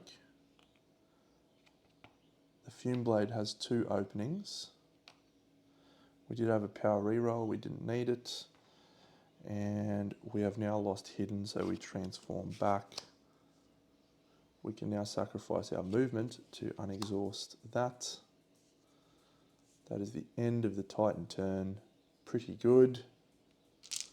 Pretty good. We have 3 wounds down. We have 2 vantage points created. And we have a single wound on critical mass. Whew. And it's currently facing our friend Herodotus. Okay, it's over to the Primordial's turn, so we are going to flip the top AI card. Hope for the best. Statue swing, Titan on vantage point. It is our logic breaker. Oh no, we're going to displace it onto any rear space knockdown. Oh no. Wonder if there's anything I can do about that at all. 3 on an 8. It's not much. Not much we can do about that at all.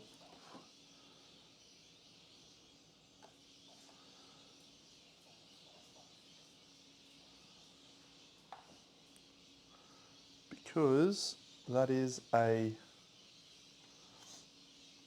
chasm tile that we are going to get dropped onto.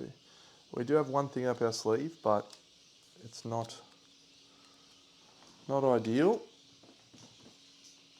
Let's see if we can evade the attack first. So 3 on an 8. Crit miss, 4. Reroll these 2. 4 and a 7. We missed none of them. How bad's that?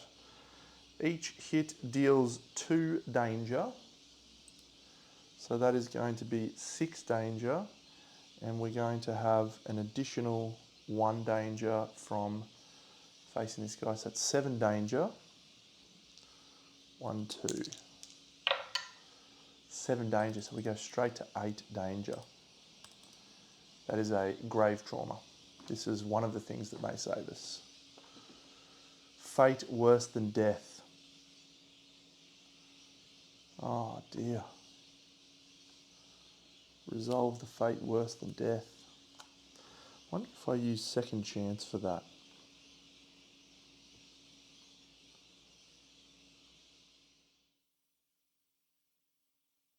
Can't transform because we don't have the 4 things. Boo. All right. And then, oh, he's actually got to push back first. Push back 1, 2, 3, 4, 5.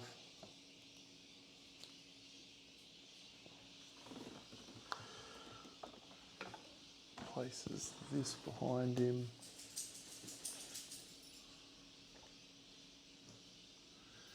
And we then displace to any rear space, but the logic breaker has a maze shoot, which is lifeline. Place an L aberrant tile under your Titan and suffer knockdown.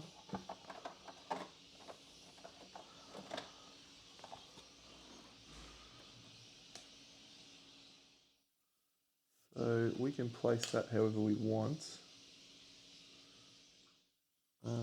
Is that city destructible?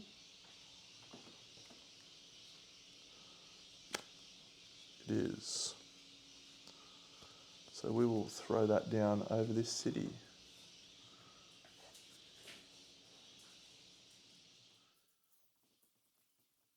So I'll just step you through what happened. We have a Maze Shoot card, which allows us to use Lifeline. Costs us a fate to use that. And when you use Lifeline, you are not knocked off from a chasm, and you put an L aberrant tile and you suffer knockdown. When this card immediately suffers you cause knockdown, you can immediately stand up and move up to 2 spaces. We'll go there. 1, 2.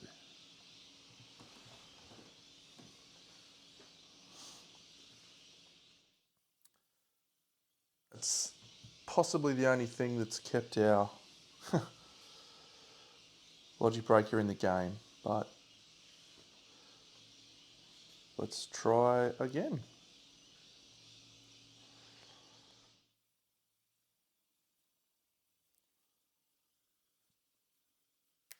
So my friend, the fire starter, is not going to get into range. So we'll just move him. 1, 2, 3, 4. The maze runner has the ability to get in range but does not have the thing. So she's actually going to go 1, 2, 3, 4, 5 into here. She gets an evasion bonus from being on a terrain tile.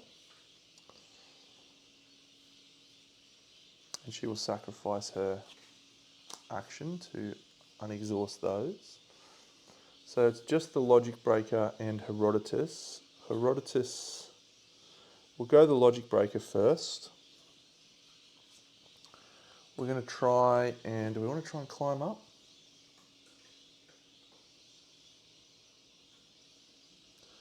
The Fume Blade can hide and transform because we're danger 7. So let's do that, even though we don't have an Ambrosia token. So we're facing off against an AI 3. It is super solid. Yeah, so the Fume Blade is the right person to attack with.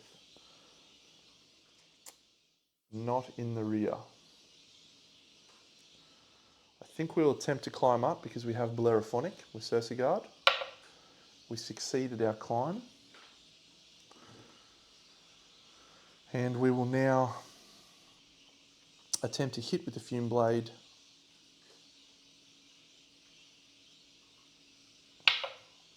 It's a 7, that's a hit. So, hit an AI 3. 8! You may voluntarily end this attack before performing a power roll. You are swallowed whole. Black tumours begin to rapidly grow. The cancerous core. Holy guacamole. Well, this is a huge moment. 1 auto in there. Gain a rage. Auto break 1. Power reroll 1. 1, 2, 3, 4. Auto break 1. On averages, we get this done. And I feel like we need to go for this. We have an automatic power reroll. And we have at least 2 more power rerolls. We're going for it. Wish us luck. Let's go over to the dice tray.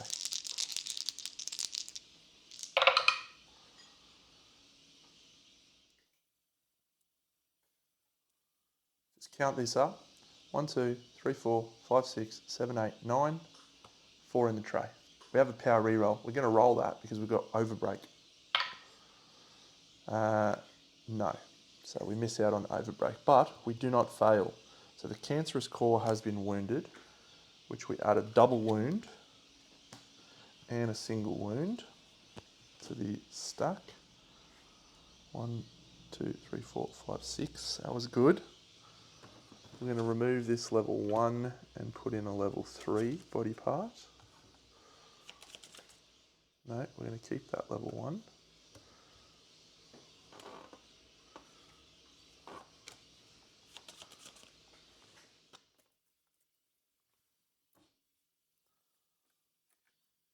That was crazy. And we're going to lose this level 1, put in a level 3.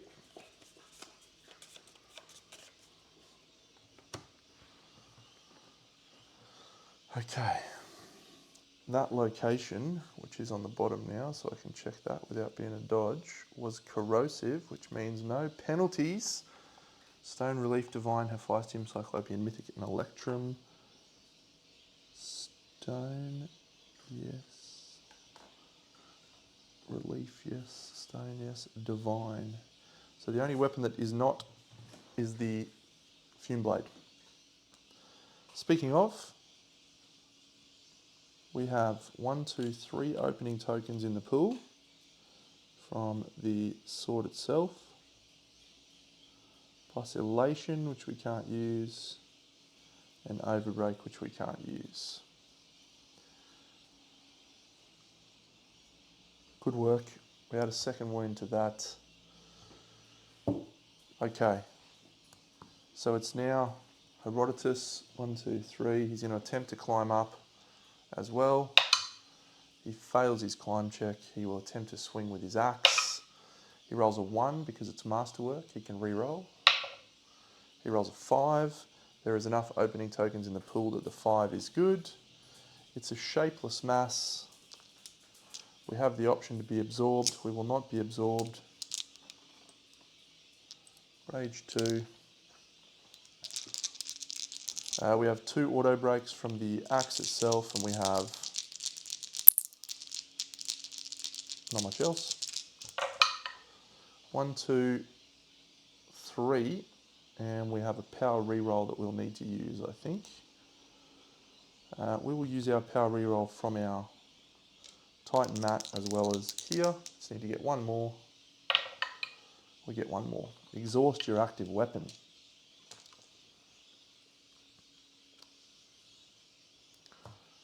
Does a wound.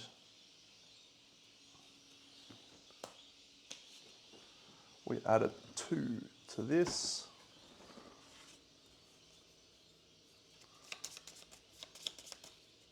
And we add a 2 to this. There is no 1, so we have to get rid of one of these, which means we shuffle a lot.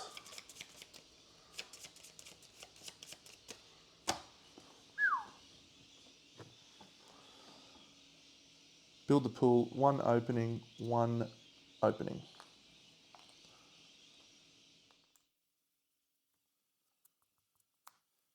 Total wounds, 1, 2, 3, 4, 5, 6, 7 wounds down of 16. No Titans down yet. Yet.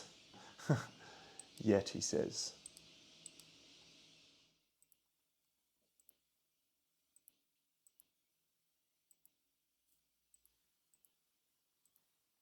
AI card.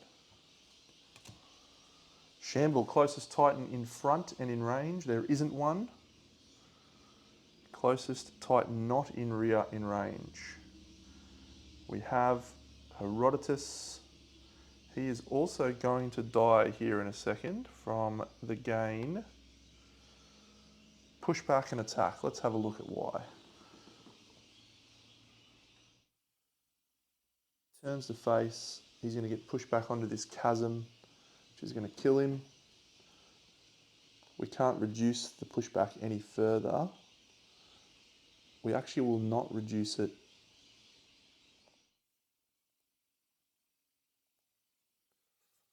at all. So he's going to fall into the chasm. He also has a maze shoot. He's going to use lifeline. Going to place an L again. Labyrinth tile. I'm messing up all of my wonderful organisation. There's my L labyrinth tile. Just comes back. So how do we want to do that? Wonder if that means we can remove that.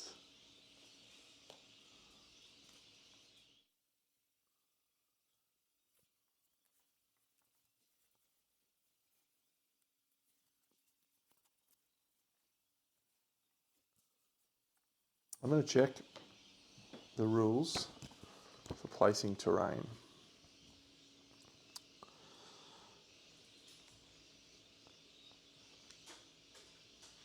$67. When a terrain tile is placed, if a tile, you cannot place anything on it, ignore this new tile placement. In all other cases, the other terrain tile is destroyed before you place the new tile. That is a good turn of events for us. So we've managed to turn off a little bit of the ambrosia that's on the board. So because he died from the chasm, wonder if that cancels the attack. I feel like it doesn't, because he didn't die. So attack 3 on a 7. Block 2, we'll have the Scale Shield rerolls. So we'll take 2 ambrosia tokens on Telebarcus. His ambrosia limit is 1. No, -2. Yep, he is dead from ambrosia. So we will use our ambrosia containment ability to lower that to 1. And that's 5 danger coming in, which goes down to 4. Major trauma. Predict moves. Look at the top card of the BP or AI deck. We'll choose the BP deck.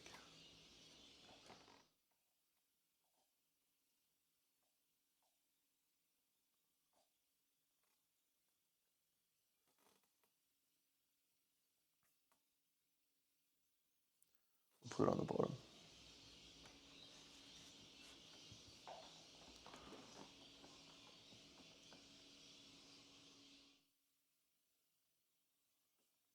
It's an interesting time. Holding on. The logic breaker is going to attempt to hold on. A 9 is a successful hold on.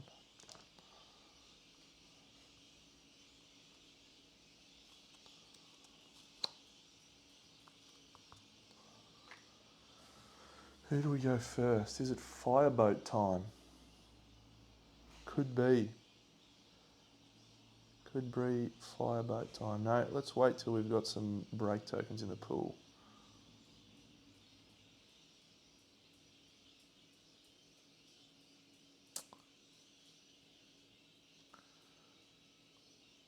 We will go with Remembrance and the big tubby. So he's going to go 1, 2, 3, 4 into the side. He's going to have a swing with the Remembrance. This is a new weapon. I'm excited. As per tradition, this new weapon will more than likely fail. 2.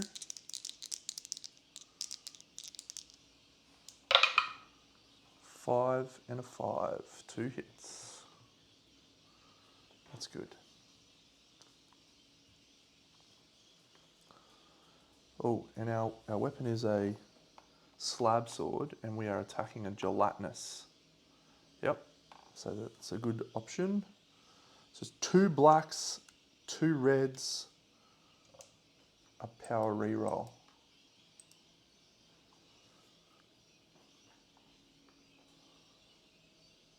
And wound is gained the Bellerophonic card. How very, very delightfully convenient. Total is 6. No break tokens though, but a single power reroll.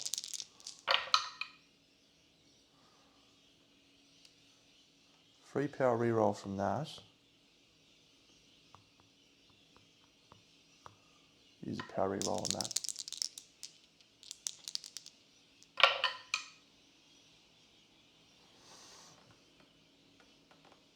I have a break token in the pool. Why do I not have a break token in the pool?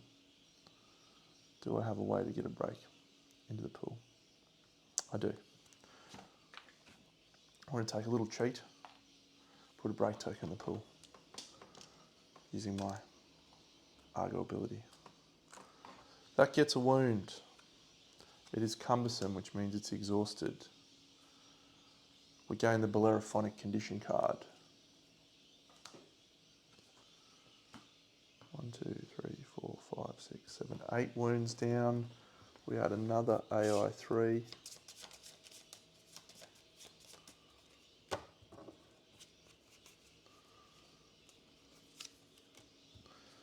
Now at this point, we build the Kratos pool, and that sword, or that, slab sword, has 3 break tokens. 1, 2, 3.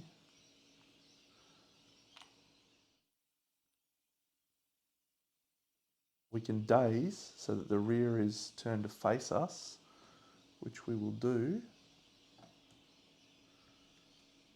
And we will also have an opening and a fire token put in from the level 1. Maze Runner time. Fireboat time. Fireboat time. Let's go fireboat. Okay, let's go. There's no blind spot, but we're going in with the fireboat. 1, 2, 3. We might try and climb up on top with the Maze Runner. We fail the climb, but we will swing with the fireboat. This is an important roll, Deno. Let's go. We roll a 1. We'll spend a fate to re-roll. 7. It's a hit. It's an AI3. 9. Dear oh dear. When was that? Gelatinous. It is a club, so there's no penalties. Gain rage. Got a white dice and a black dice and a red dice. I feel like that's not enough for a 9.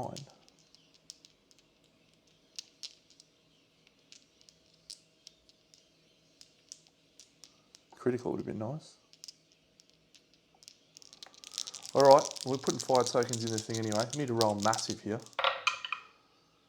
It's definitely not massive. What's my maximum if I was to power reroll? 1, 2, 3, 4, 5, 6, 7, 8, 9, 10. If I power reroll all of them, which I can do,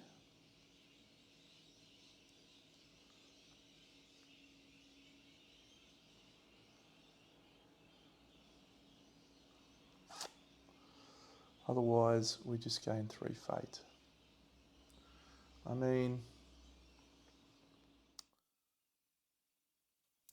fireboat, unlucky. Alright, we will fail. The gods that haunt these halls laugh at you, gain 3 fate. Into the pool goes 1, 2 opening tokens, 3 fire tokens, a break token, a motivation,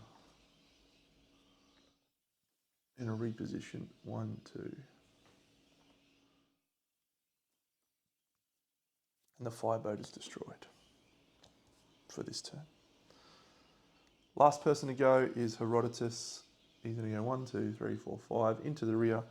He's going to hit with his deadly critical axe. He gets the deadly, gets the crit. You legend.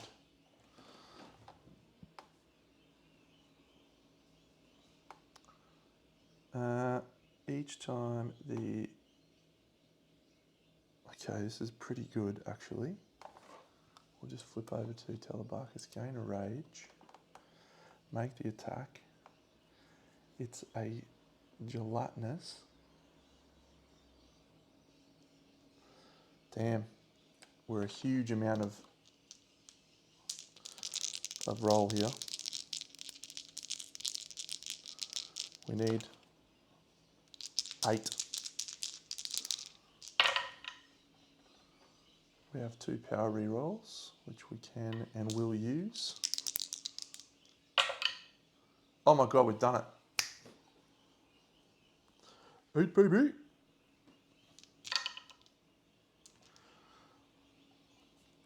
So we created a vantage point, which was already created. We place a generic token and we do an additional single wound. 1, 2, 3, 4, 5, 6, 7, 8, 9, 10. 10 wounds down. No trigger for shapeless critical mass, yes. Yet, I should say.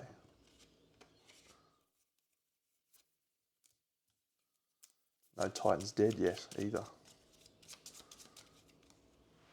AI 3 card coming up though.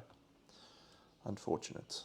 That was a corrosive location, so that just moves into the middle. And we are good to roll into a Titan turn. Acropolis collapse, all Titans on vantage points. It's the logic breaker again. Push back and attack. Okay, this is good for us. 1, 2, 3.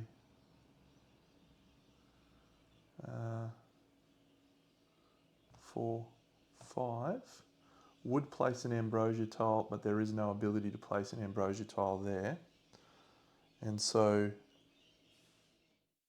that's all of the movement that it does. Then the logic breaker gains an ambrosia token, which is okay. And then is going to have to dodge 5 on 7s. This part's less exciting. We've blocked 1. We've got 2 with a reroll. That's 2. So 1, 2, 3, 9, 10 fate coming in. We can block 2 of it. 9 fate coming in. We go to 17. We'll be drawing an obol. Now, this is an exciting moment because if we draw the obol, I actually should change. Yeah, I'm going to spend a fate and whip this shield over. I should have done that last turn. All right, logic breaker. We add the You Died Horribly card into the obol deck because we rolled over 14. We get to 17. Tremendous effort. So which one do we get? 1, 2, 3, 4, 5, 6. It's a You Died on a 10. We awaken. Oh, it's time, baby. It's time. Okay, there's 2 things that happen here. We get to awaken, which unfortunately is going to start us straight into a adversary battle. We'll do it, though. We'll do it. The second thing that's going to happen is we're also going to get to trigger a logic break, which is when you survive an obol, perform an attack up to 3 times per round. So we are going to do a bonus attack right now. That AI card is done. I was just saying we haven't had a thing for a while. Demeter. Yeah. We're going to turn into Demeter. Demeter. Oh. Didn't even have to use our umbrella. Demeter. So bonus attack with the Fume Blade. It is a hit. We gain this cancerous core. Cessigard is roused. So I think we can probably try for this. I mean, we're a decent chance. We're black, black, red, red with 1,000,000 break tokens in the pool. Yeah, we'll try. We'll try for it. What is it? What are we on here? We're on corrosive.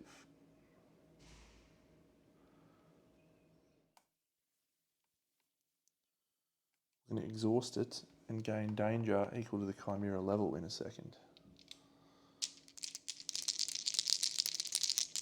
Could be unfortunate.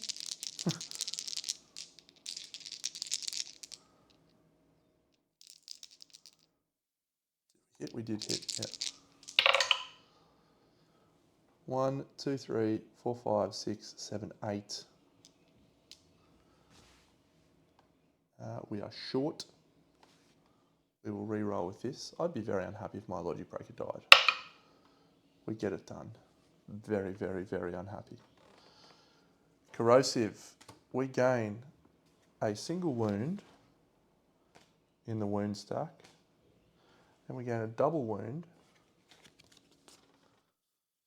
into that stack 4, 5, 6, 7, 8, 9, 10, 11, 12, 13. Now, I'm not sure what triggers here because I have my attack to come as well, but we've just triggered finish resolving up the current action. So I haven't finished resolving the current action. So this is exciting. I'm going to get to attack it again. And if we succeed in this attack, we will kill it.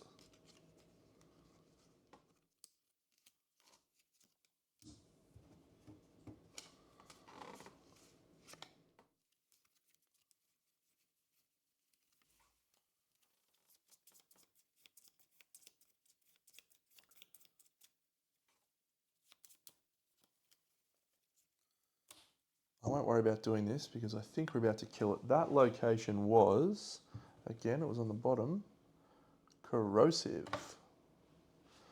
We have to exhaust our weapon.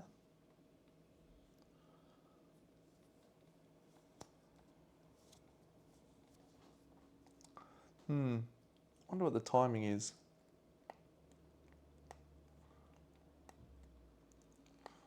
This is a very confusing timing event with the logic break. We survived a noble so we can perform an attack. So if we assume that was the attack, when we awaken, you immediately get to make a bonus attack. I'm going to assume this is the bonus attack, which lets me unexhaust my weapon.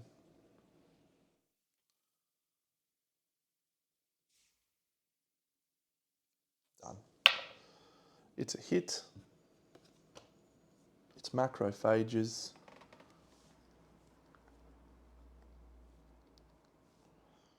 It could be immediately absorbed. We don't need to be. Demeter.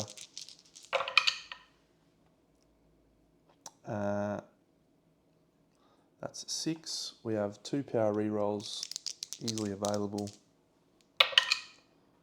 That's 10. That's done. Job done. That's interesting. I'm going to have a bit of a read through that. Single wound, double wound, double wound.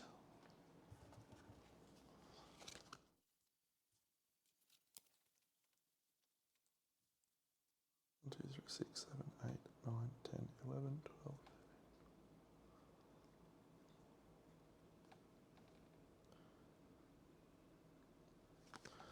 Yeah, not sure. But I get smashed in this game often enough. I'm going to take my logic brave as surviving from an awakening roll. And I'm going to take an able extra attack. That was a challenging fight, friends. But we didn't lose a Titan for a change. Lose 3 Argo Fate. 1, 2, 3. We'll gain resources. The Violent Ambrosia that we will gain is 12 to begin with, plus 4 times all of this. That's a lot. 1, 2, 3, 4, 5. So that is 20. We have 1, 2, 3, 3 super solids and 3 chimeric tars. That's 12 of both.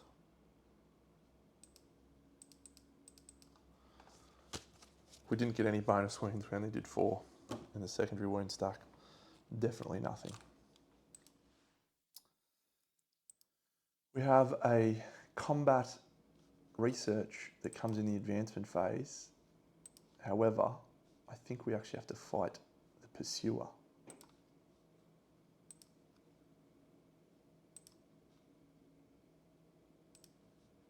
Before we get to do that. And I'm going to do that in the next fight. In the next episode, I should say. However, when we get to do the technology, I'm going to punch it in right now because I'm taking Chimera live study. There's our timeline, day 55. I'm actually okay with him joining us because we're going to get rid of 2 more Fate. Argo Fate and hopefully bring us home. We didn't die to a fate worse than death. Everything went okay. Good. All right. I'll catch you all in the next episode. Big Deno.